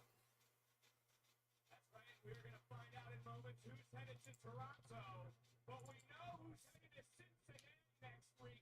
The new #1 contender to the Women's Intercontinental Championship, Dakota Kai. You now have your championship next week.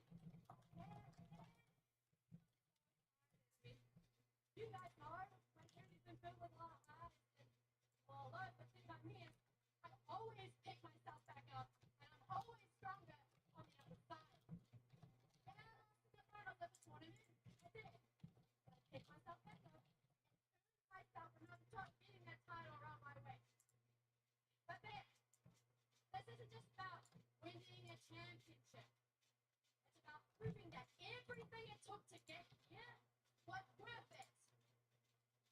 So, Lyra, I'll see you next week. I will walk out as new Women's Intercontinental Champion. Well, good luck next week. Oh, hi, that's Vic Joseph. I just realized that. Going to be on the Elimination Chamber. We've talked a lot about the Men's Elimination Chamber. We saw the qualifying match. Seth Rollins, Finn Balor to come in our main event, but in a matter of moments, it will be the Women's final qualifying match. Who is going to be able to punch their ticket to Toronto? Who is going to be able to punch their ticket to the Elimination Chamber? We're going to find out here next on Monday Night Raw. Voice of NXT, Nick Joseph, doing a great job tonight filling in for Jackie Redmond here on Monday Night Raw.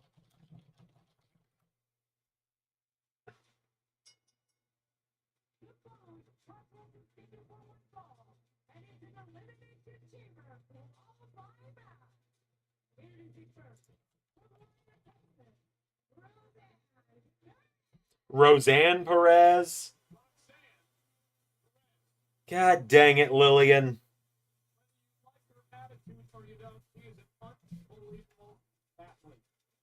Chamber this weekend, it's following weekend. Did I say it was this weekend? I don't think I even mentioned it being this weekend. The chamber this weekend is LS11 Universe's 2016 Elimination Chamber.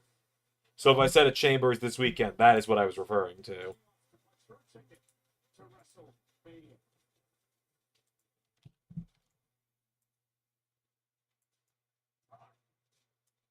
Final opportunity to qualify for the chambers next.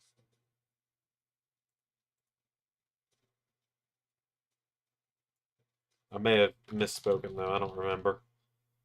I've said a lot of things today.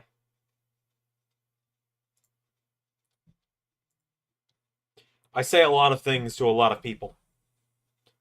AKA, I talk a fucking lot. Thought Zach meant LAW Chamber, never mind. Yeah, that is also next weekend, though. Yeah, 2016 Chamber is this weekend. LAW Chamber is next weekend.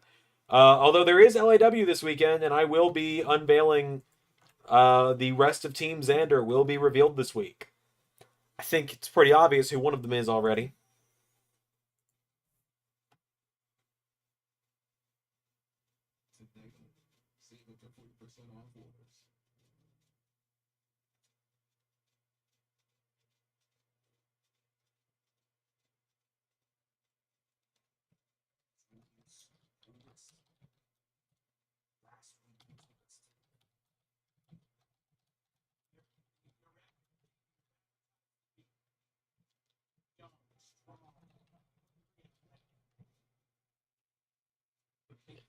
I mean, I can't confirm that if it's Steiner or not, but like the hints have very obviously pointed towards that being who it is.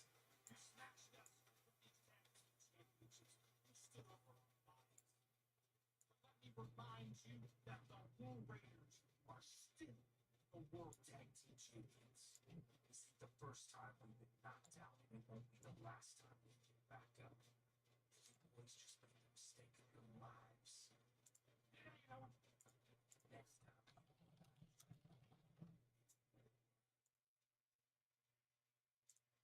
I don't want them mad at me. We are ready to play. Well, guess what's available for pre-order now? It's WWE 2K25. Here's a sneak peek. Oh, wow. Roxanne's got a new model this year. Looks good. New entrance and everything. She looks good.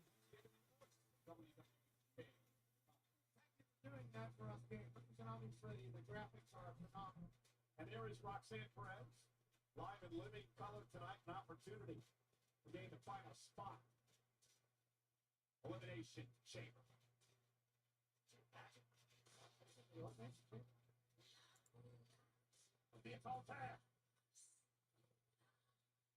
There's going to be an Evolve Championship with a new Evolve show, so that'll be cool. I have thought about, and I'm going to talk to Ray, and I'm going to see if there's interest from the fans. I've thought about swapping LAW out for Evolve. Same roster, different show. You know, rebrand it for the third fucking time. Just for the purpose of people caring about it, but we'll see. Or I might swap / introduce Evolve as a member show, as like a tertiary show for people we aren't really using from NXT and stuff. I don't know. Just thoughts I had this week.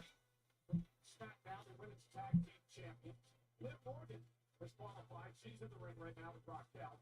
Bayley is in, and so is Alexa Bliss. Who's returned to Friday Night SmackDown. Final spot here tonight. The winner of the Elimination Chamber match goes on to WrestleMania in 61 nights to take on either Rhea Ripley or Io Sky. Whoever's world champion at WrestleMania, they have a title match next week on Monday Night Raw. So here we go. Roxanne Perez and Raquel Rodriguez.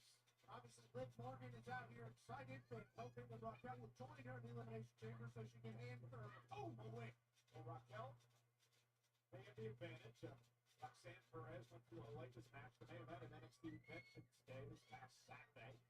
Won it by Let's see. the NXT Veterans Championship. That's a title that's been held. I've not done a good job of writing down the WrestleMania 32 card, so I'm having to actually look through real quick. Oh my god.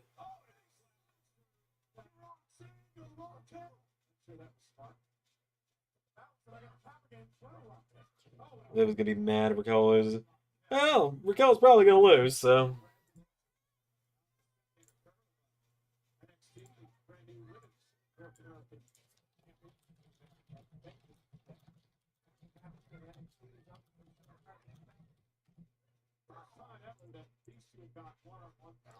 Her insurance policy will be gone inside the tournament. That's true.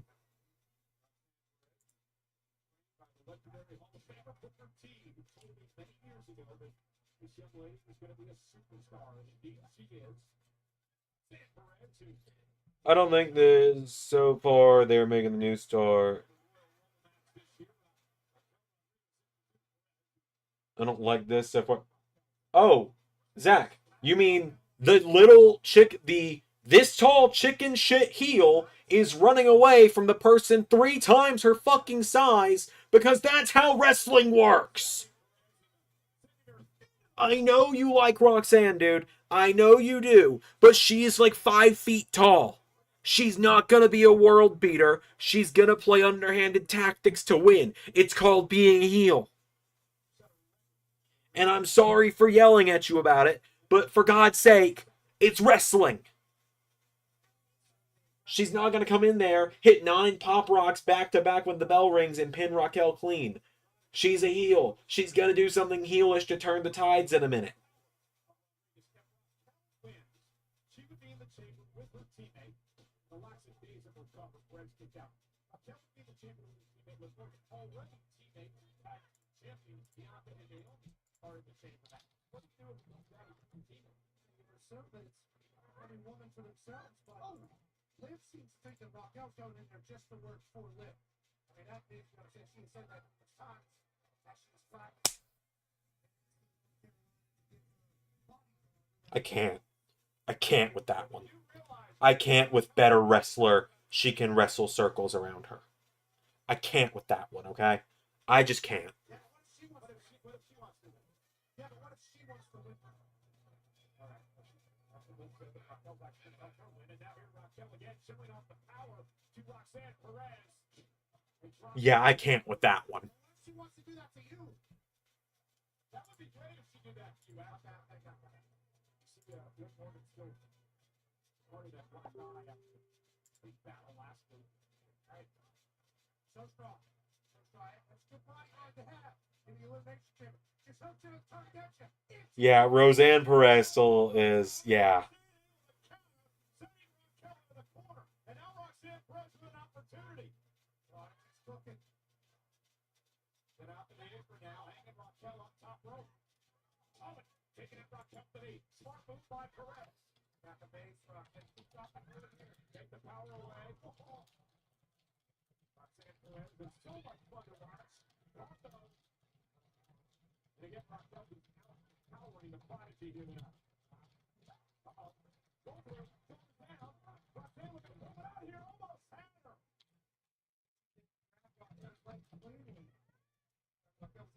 That comes over. Roxanne was almost in the elimination champion. Sleeper now by Roxanne Perez. Trying to make it back to the vertical base is Raquel. Up for grabs. Final spot. Elimination champion. Rare Liv. I don't know if it's rare. I'm gonna be real with you. I don't know if it's rare. I like Lillian. She's got a great voice. But,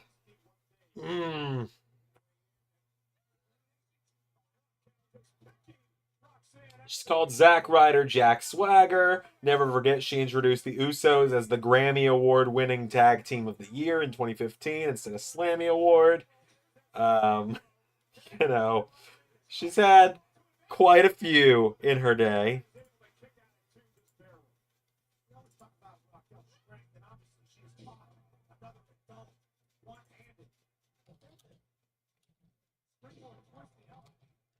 certainly athletic.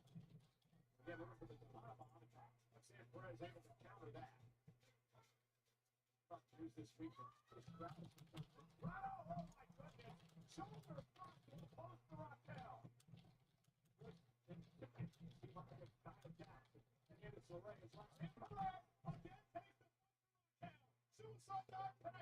Yeah, she once introduced Zack Ryder as Jack Swagger in 2013, 2012, maybe. Maybe even 2011, honestly.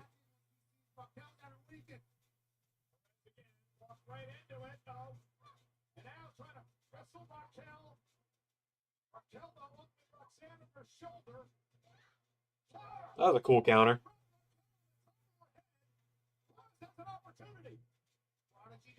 Oh, that was cool. Neat way to do a springboard moonsault.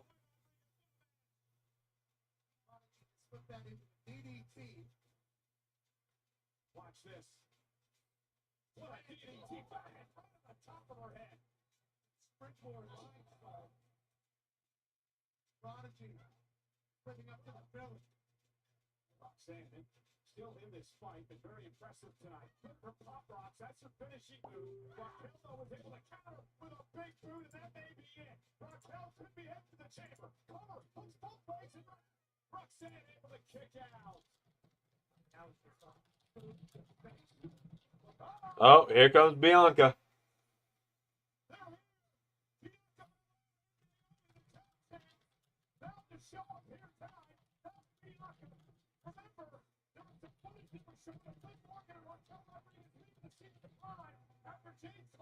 And Naomi. Naomi kind of back to her roots here in a cheerleader outfit.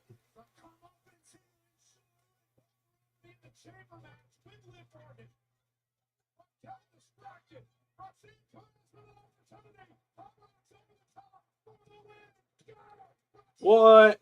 The smaller underdog chicken shit heel won off of a distraction after getting dominated for a little bit, but ultimately still won.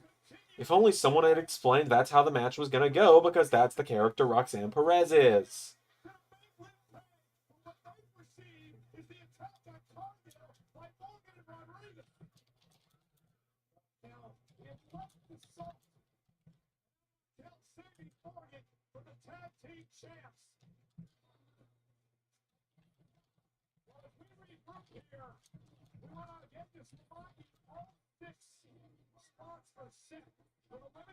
She won. Now you trust H.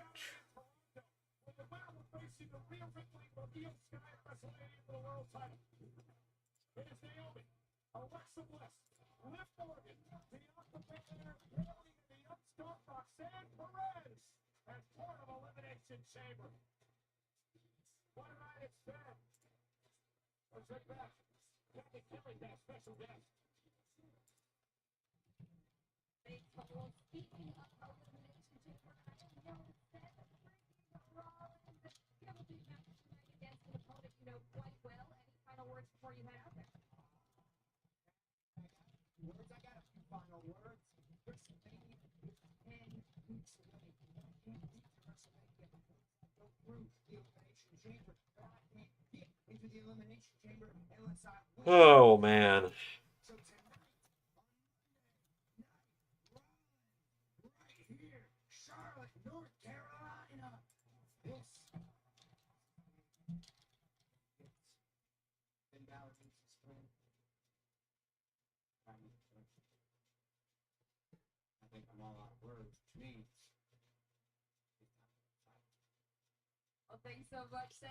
All right, time for Finn Balor to take the... Hello!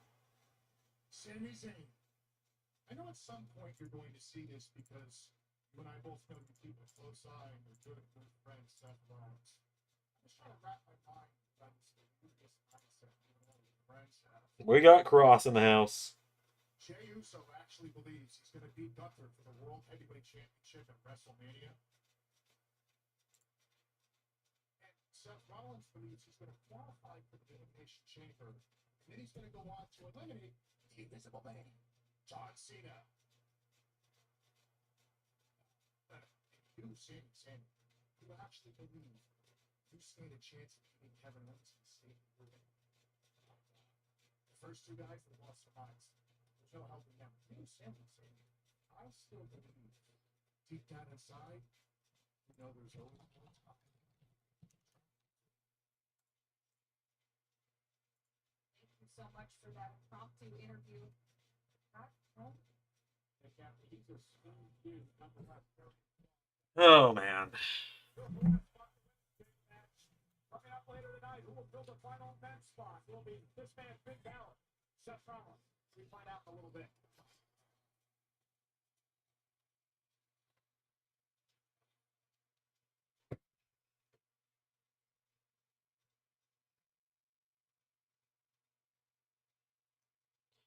But yeah, Roxanne filling that final spot makes sense. Happy to see it. Thanks, Carrion. Yep, everyone say thank you, Carrion. Thanks, Carrion. What happened earlier tonight? Out there, look how the pressure is there. Have you seen what happened there? I went out there to prove a point tonight. I went out there to prove that all that hype that People keep saying Roman's going to return and cost Seth his spot and Finn wins. Don't see that happening. No, they stomped Roman to keep him away from the Elimination Chamber. They're not going to bring him back yet. Wouldn't make a lick of sense.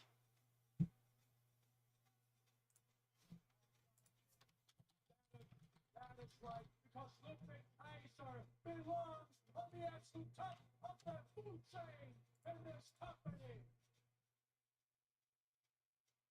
Everything was working great until Peter decided to go in there and interfere for no reason whatsoever. But you know what? It is okay. But the plan is still the same. Nothing has changed. Cross been doing so without the AOP since like 3 weeks before they even got let go, in all fairness. Kaiser, and if I have to go through Visa, so be it. If I have to go through Penta, so be it. This year is Ludwig Kaiser's year.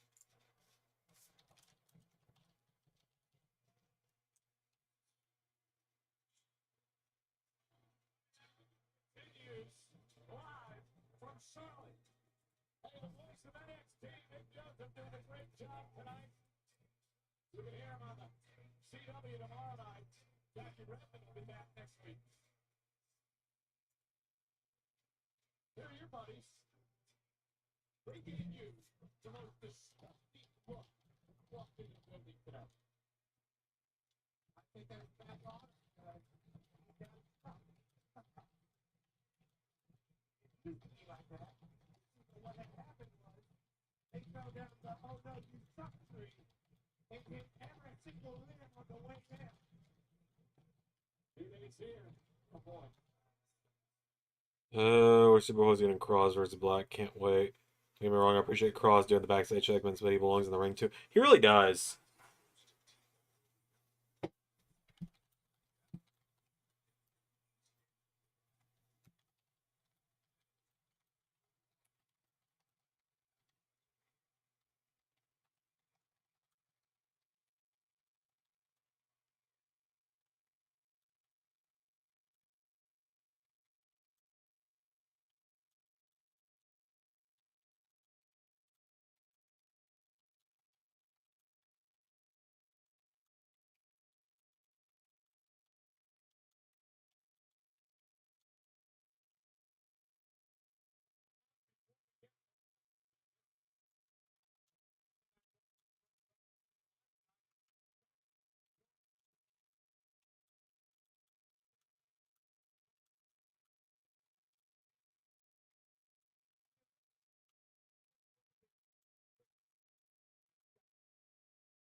Imagine Roman does actually cost Seth. I mean, I'd feel like an idiot if that happens.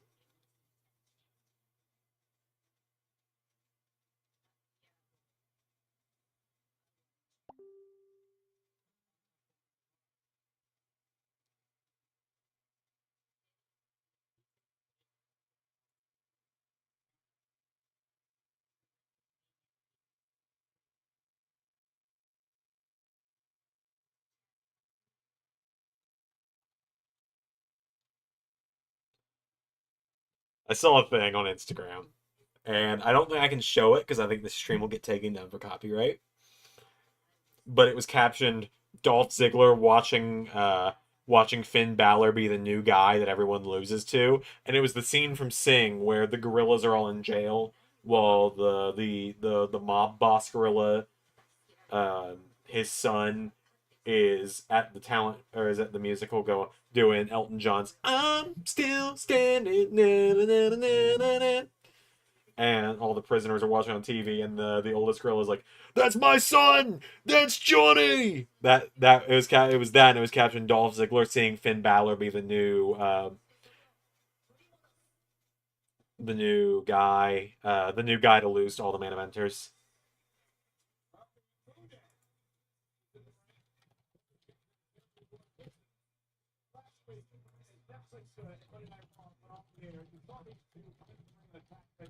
This is what happened. After Raw went off the air on Netflix, I hated it himself. The Dragon Lee Ray Parker was something his age to try to take out Kofi Kingston and Xavier Woods from himself. Very upset over the fact that Rey Mysterio had not hit their back. And this change of attitude, with that trying to damage it. A lone tear falls from Dolph's face. That's my boy. We ain't gonna see Dolph until middle of March unless he's on TV. That's at TNA. Nah, probably not. It's just a storyline thing.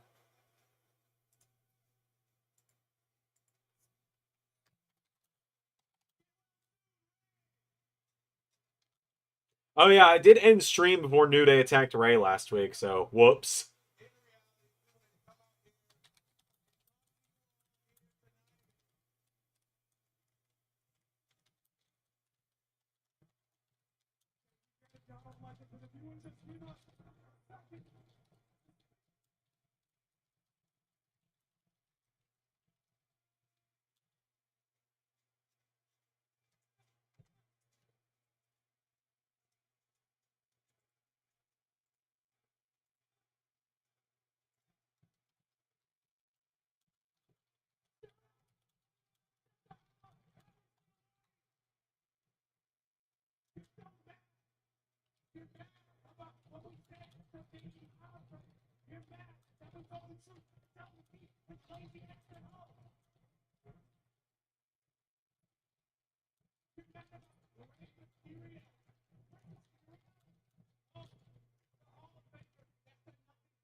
My tiny chief rocks in. Pierre, that's amazing. I wouldn't have thought of that.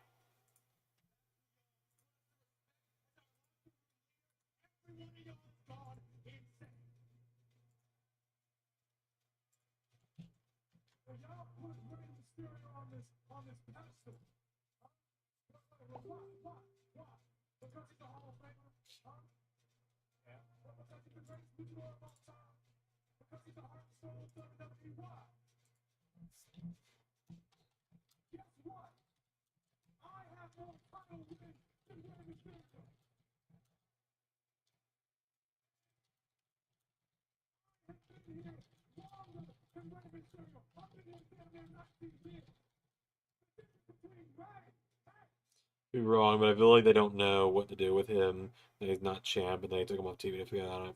I think it's his contract's up. I think his TNA contract's coming up.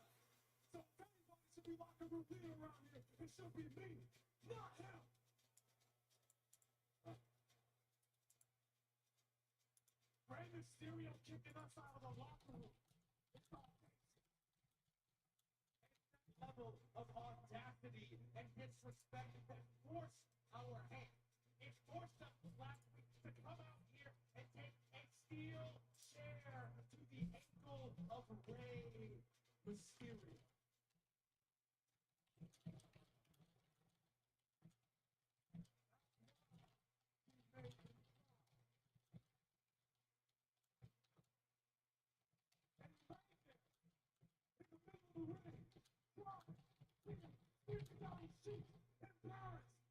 Kobe just said he's been here longer than Ray. He does realize Ray's been here since 2002, unless he's talking about the 3 hiatus. I think that's probably what he's talking about, is the 3-year hiatus, yeah. He's probably being like, I never left or whatever. It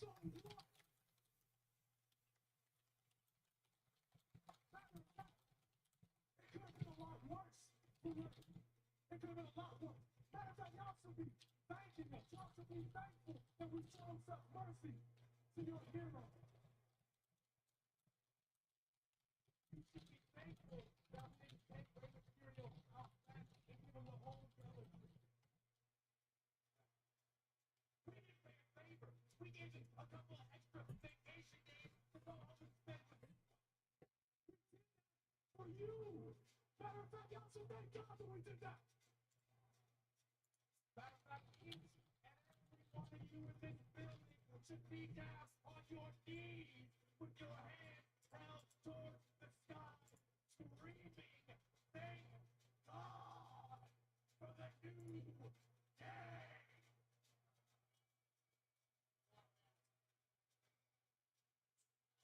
Oh boy, the LWO.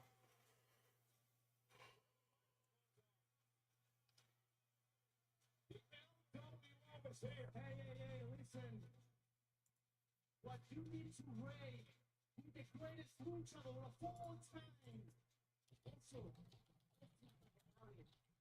unforgivable. Pero ¿sabes qué? En español, también decimos, el nuevo día apesta.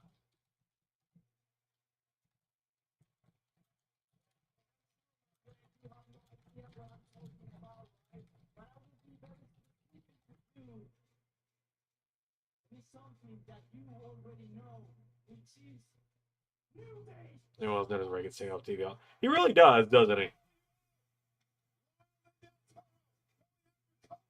Dragon Lee, you gonna? I was gonna say, you gonna get involved, bud?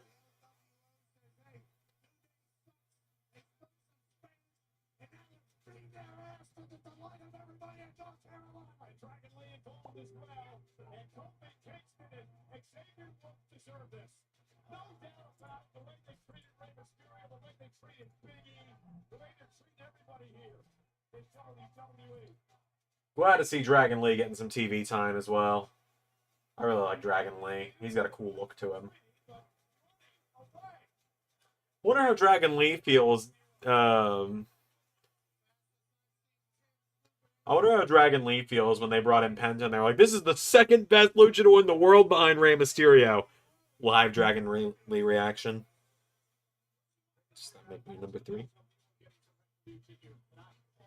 And then WWE's just here like, like balancing a scale of Axiom Dragon Lee for who they can advertise as the third best.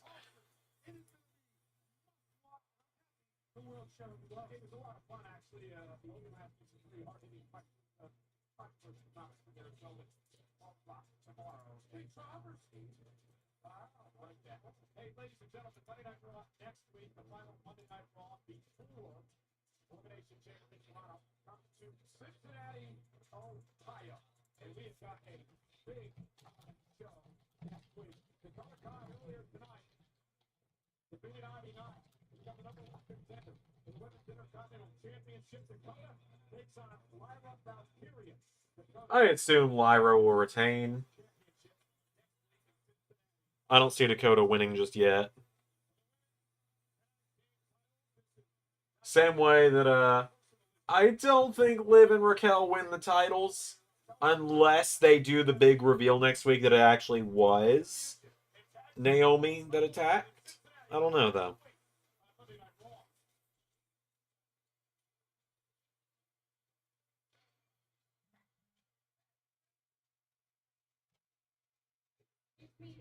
Naomi saw you out there during Raquel's match, so was that the revenge that you were hoping to get? Hey, you know, we haven't talked about days since you came out about what happened to Jade. Now, Liv and Raquel will be counting their days. And with that Raquel, Liv might as well treat Elimination Chamber like it's a handicap, because the only time it's going to come down to if every woman for themselves is when it comes down to being Naomi. So Liv better bring it on. That's right. We're not afraid to bring the fight to each other. If it comes down to one of us, real in that ring at WrestleMania. Yeah, moving graphics being back is a huge dub for the Netflix era. Can't be sleeping on Io because Rhea and Io are having a title match after Elimination Chamber, so we gonna be watching that. Thank you so much. Certainly bringing it. Let's head back out to the app. Thanks a lot, Kathy. And it's next week at Monday Night Raw. Tag team titles on the line. Bianca. All right, here we go. Time for Finn Balor to strike back. In the sky, women's world title. Final spot on the line for the men's elimination chamber match.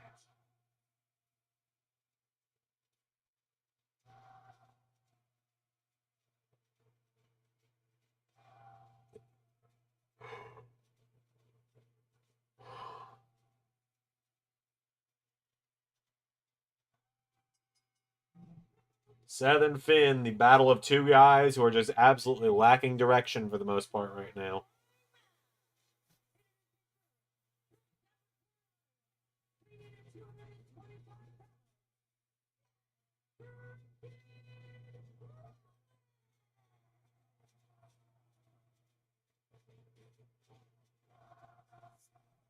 Do love the accomplishment graphic, by the way.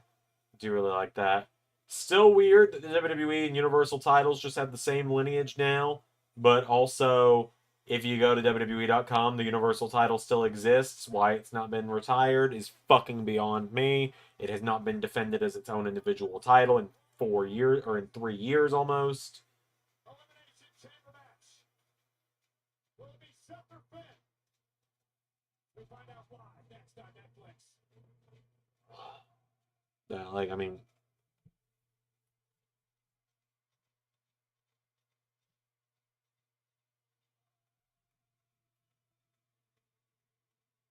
15,280 tonight in Charlotte, North Carolina.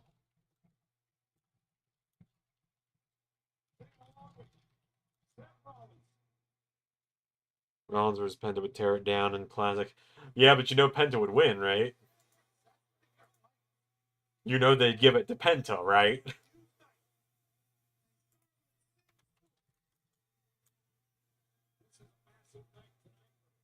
Rollins and Balor fighting for 6 spots and already filled to the elimination chamber. Back to our star-studded elimination chamber of all time. And Logan Paul's there too, I guess. John Cena is They're like, most stars at Elimination Chamber of all time, and Logan Paul is there, I guess.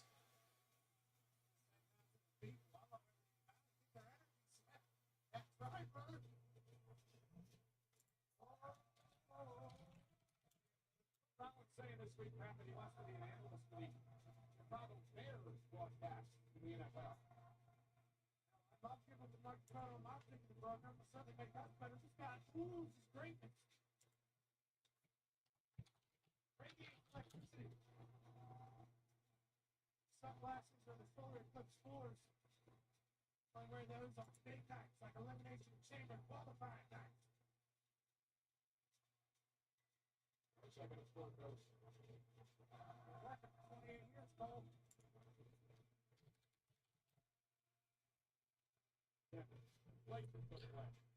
Again, got to be building the Seth heel turn. It really feels like it at this point.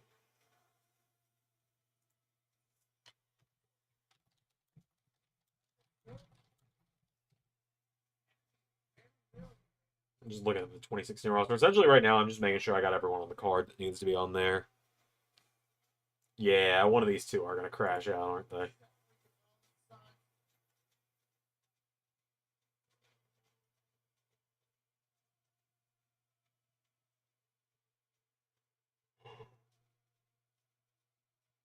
This is your random reminder that Nikki Cross's ring name used to be Nikki Storm. Just came across that because I'm using the old SmackDown Hotel database to help myself remember, help myself figure out who I can book for this show.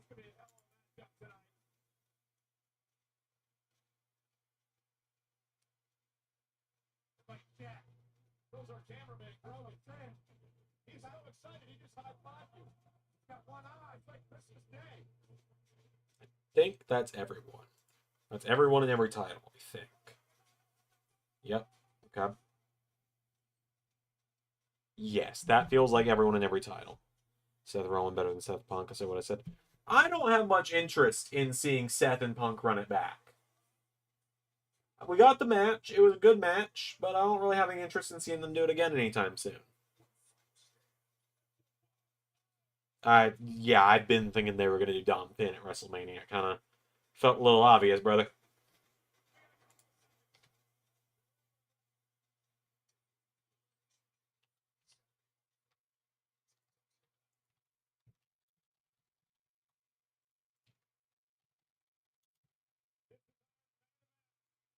Will it be Finn Balor? Will it be Seth Rollins to fill the final spot in the men's elimination? Yeah, I don't have as much interest in the triple threat as everyone else does for WrestleMania. I'm just like, I feel like there's more to do with all three guys at WrestleMania. Like, it feels like Punk being shoehorned in this years-long Rollins and Reigns thing.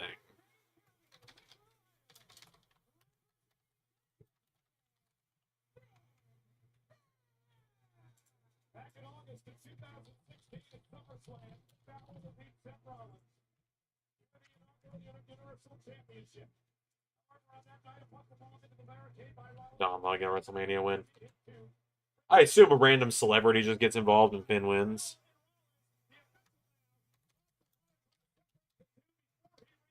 No, Finn with the cheap shot.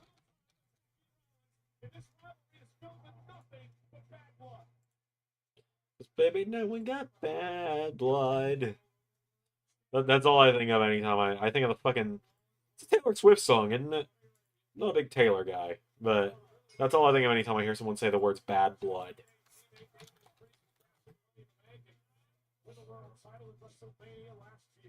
Just think of that damn song.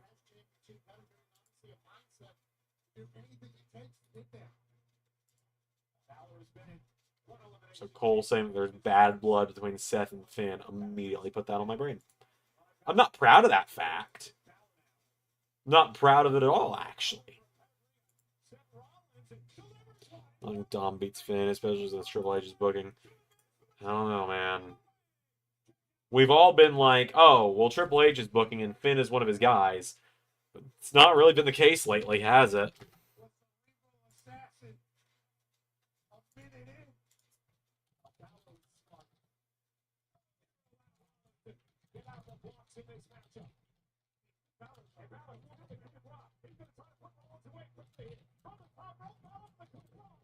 Moving out of the way is Rollins.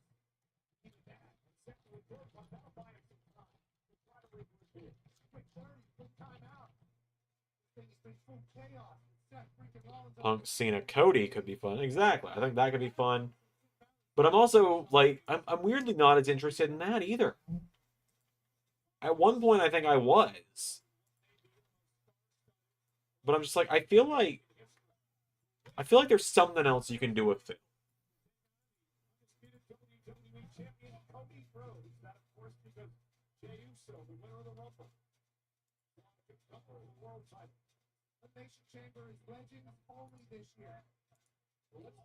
It's Legends only this year, and Logan Paul is there too.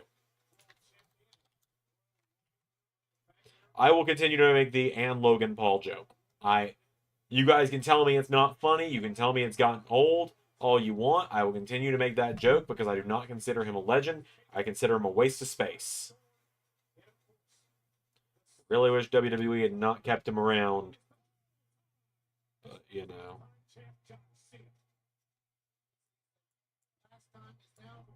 We ever had Seth Finn heel partnership? That'd be fun. That could be fun. I could also see Finn, you know, if they do that whole moral compass faction that a lot of people seem to want, Pierre being kind of the main person I know that talks about it, Finn could be a fairly logical member of that.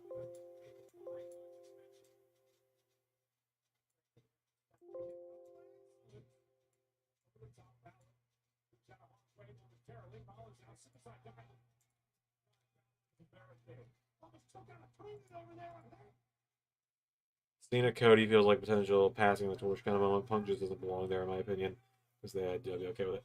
Yeah, that's kind of where I'm at now. That's kind of where I'm at now.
Oh, man.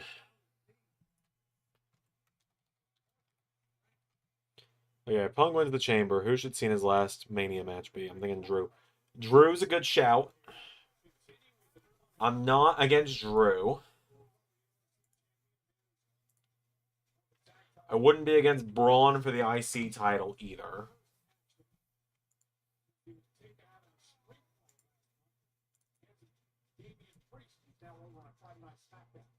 I would not be against Braun for the IC title because I do feel like Grand Slam Cena could happen this year. I mean, if it doesn't happen this year, it's never happening, obviously. I think there's also just a strong chance it just doesn't happen. They just don't ever focus on the fact he never had that title. But yeah, you're right. You do need a strong heel.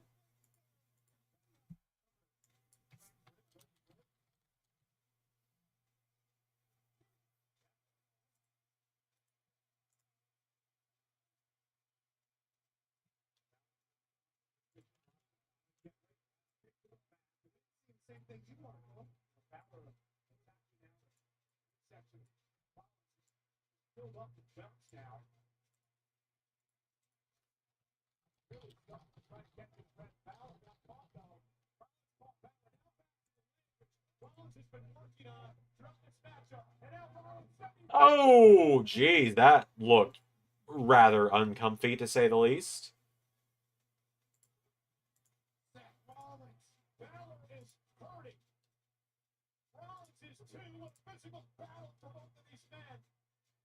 You saw Seth freaking Rollins take the glimpse at the WrestleMania sign. Well, that's what this is all about, Pat. An opportunity to get the chamber qualified for WrestleMania.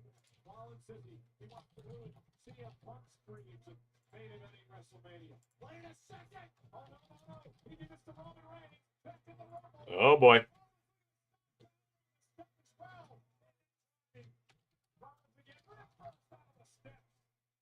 Cena Cross with Cross trying to bring out the Doctor of Cena.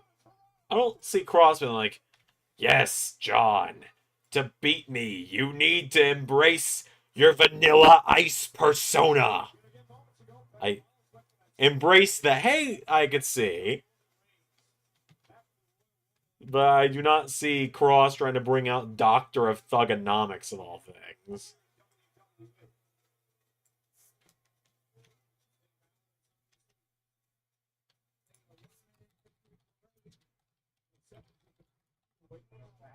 He is having a terrible time trying to bring any which leads me to believe that perhaps he has a Black and Cena could be awesome, yeah. I agree.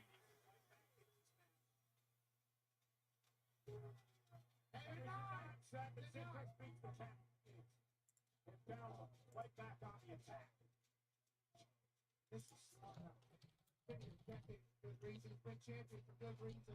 He can sense that Seth can't breathe, and all he's trying to do is stop the soul and the body of Seth freaking Rollins. Finn Balor can easily see himself become the Elimination Champion. Yeah, we mentioned it before. He's going to look like yeah, Randy probably stays face for a little while longer at the least. He might go heel after WrestleMania and like attack Cody after Mania. Because I don't see a world where Cody walks out of Mania without the belt if he's facing Cena.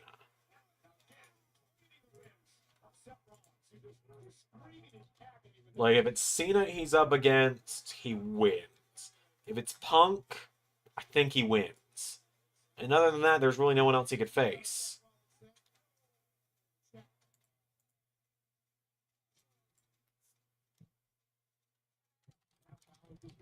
Wear Rollins down. Great strategy here. Not allow Rollins any space, any opening. Not allow him to move. That's practical. Absolutely not. I played position where he didn't pick it. She's doing that. Back to Ray, back drive. I think Cena loses Mania, wins SummerSlam. That's how I feel too. He doesn't win at Mania. Cena loses at Mania.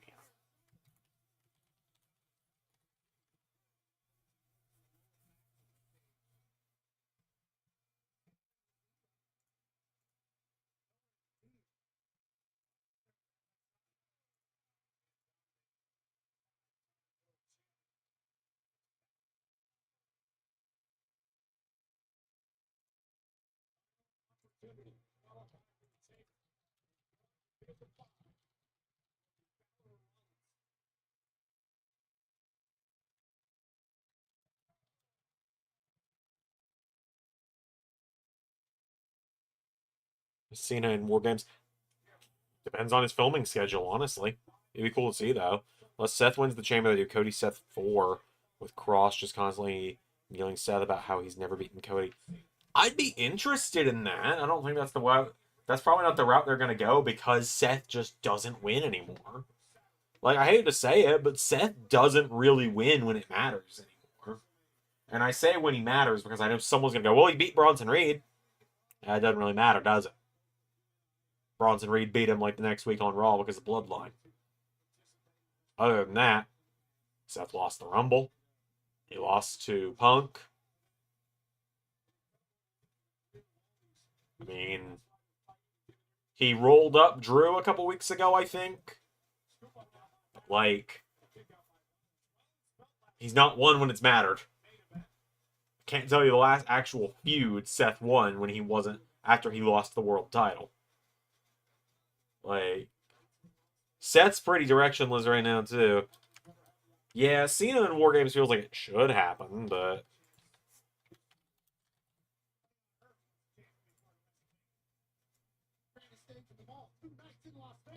But, like, so far, the number of dates Cena's going to be around has been pretty underwhelming, unfortunately.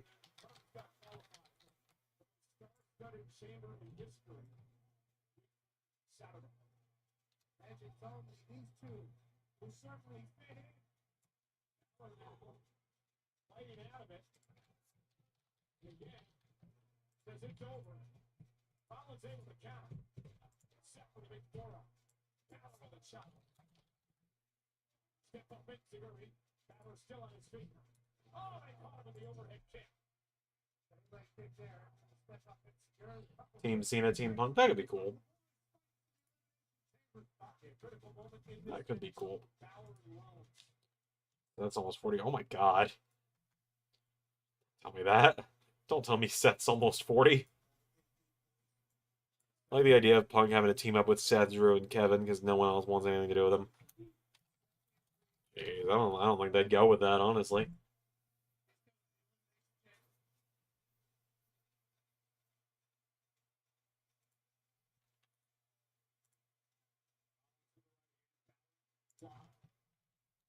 Here comes Seth now. Starting to build some momentum. Shot after shot after shot.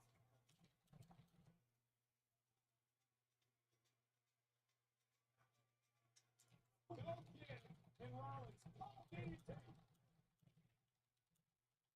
An opportunity. Yeah, Seth Rollins doesn't want to match. Yeah, it's unfortunate, but it is the case. Because, like, I think a lot of people forget, because I do have to remind people sometimes.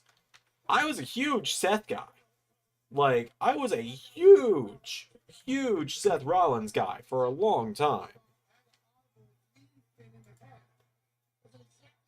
Like, Seth was my absolute favorite for such a long time. When I first started watching, I picked him as my guy on the first show I ever watched.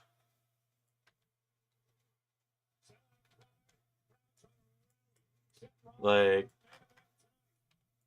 I didn't actually split dye my hair, but I spray dyed my hair at one point. Like, spray painted my hair to be his color scheme at one point.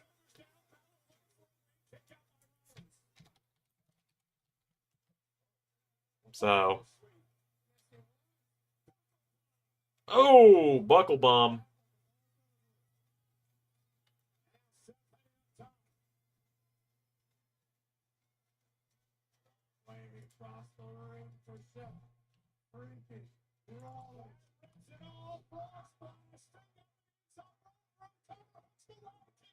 Okay, they got me on the near fall. I'll admit, they got me on the near fall. Flirty Seth was peak. Just wish he wasn't entirely a chicken shit champion at the time. Yeah, that's kind of how I feel about it, too. I'm like, I would have liked this a little bit more if you weren't just always a coward. I would have liked it if he could have won at least a few times on his own outside of the Ambrose match. Like, I felt like that was the only match he got without a million people helping him. Picked up the victory. Been on a bad leg. Rollins with bad ribs.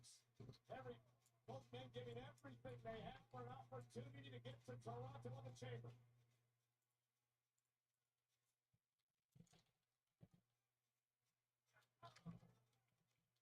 I feel like Seth pretty much peaked early in his career.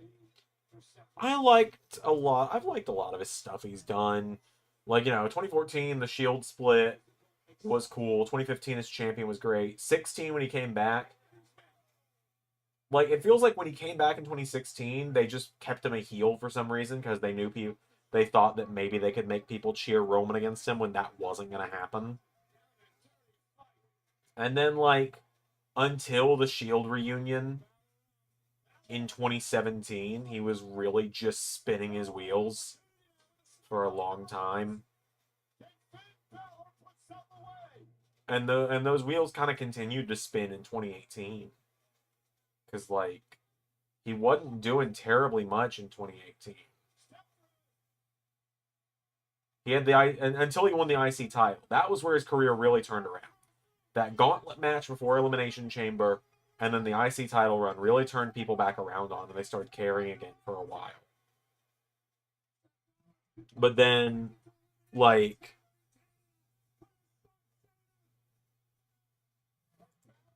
the IC title runs were great.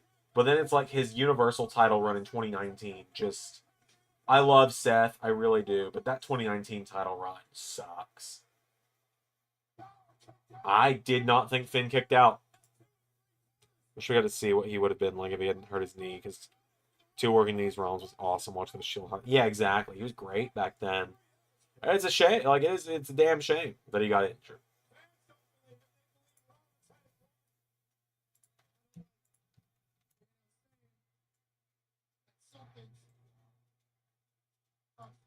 Ref, you suck chance.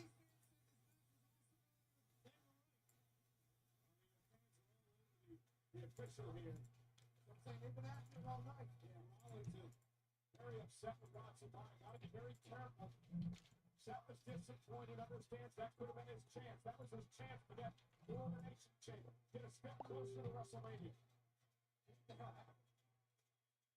Referee said it was 2 3/4. Seth said, well, that's what I think about you. Seth just flip off the ref?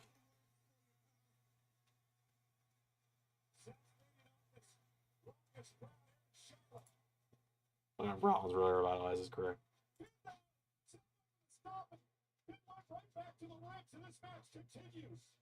This match does continue.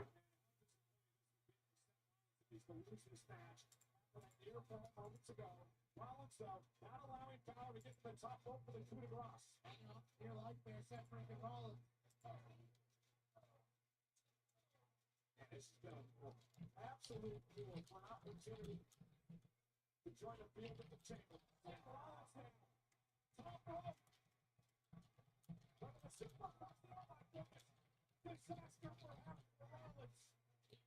Do you know what I'm talking about when I said it's like he's at the end of the stage? He's still got a while to go, Zach. It's not that he's at the end of the stage putting, like, I hate to, no fucking way. No, that's it. Roll up. But yeah, anyway. Zach, it's not that he's on stage putting people over. It's just, that's kind of Seth's role. Ray and I have talked about this before. Seth's role is kind of the Triple H role, right? And this is a great thing Ray has worded as before. And that's going to be the stomp. Yup. Pin Balor, as always. Gonna eat that pin. Seth's going to the chamber. But no, it's more like Seth's in the Triple H role. If he's the guy that's never the top guy in the company, he's the guy that works with the top guys in the company. Which is what Triple H always was. He was always the guy that worked with Rock, that worked with Austin, that worked with Cena, that worked with Randy, so on and so forth. But he was never the top guy. He was never top billing.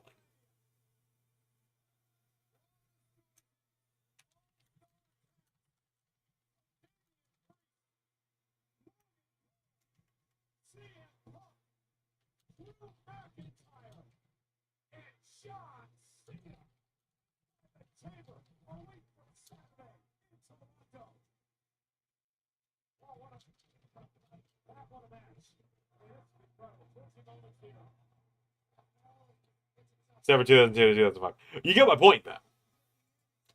They have their time on top, but they're never the guy.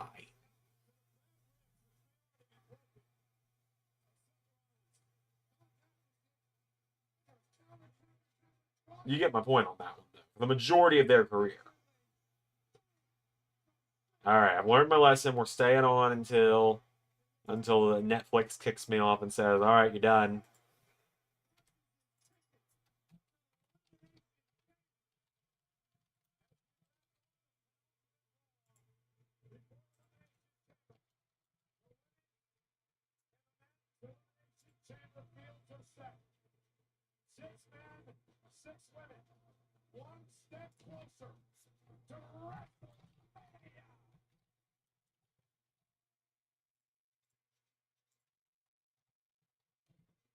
Alright, I got the Netflix. Alright, cool. Cool. Alright, I really got nothing else.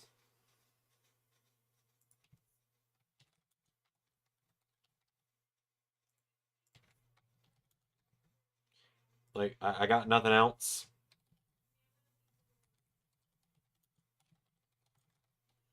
I'm going to keep making these graphics, essentially. And other than that, that's just going to be my night, is making these graphics.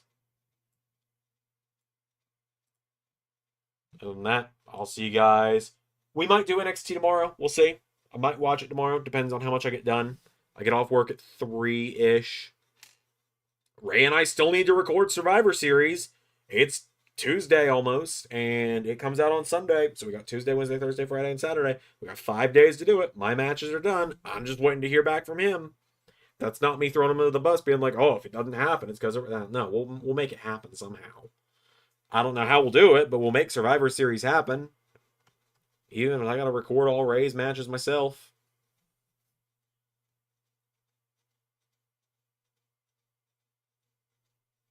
Yeah, he's 1B, or it would be 1D because of Cody Roman Punk. Yeah, in this case he's 1D, but yeah, he's always the adjacent to the top guy. All right, cool. I'm wrapping up. I'll see you guys possibly tomorrow if I think NXT looks interesting enough. I know we got Ricky Starks or that man on the show, so maybe I'll watch just to see if there's what the fuck did they just do, because he comes out and he's like Sticky Rarks or something. All right, but on that note, see you guys.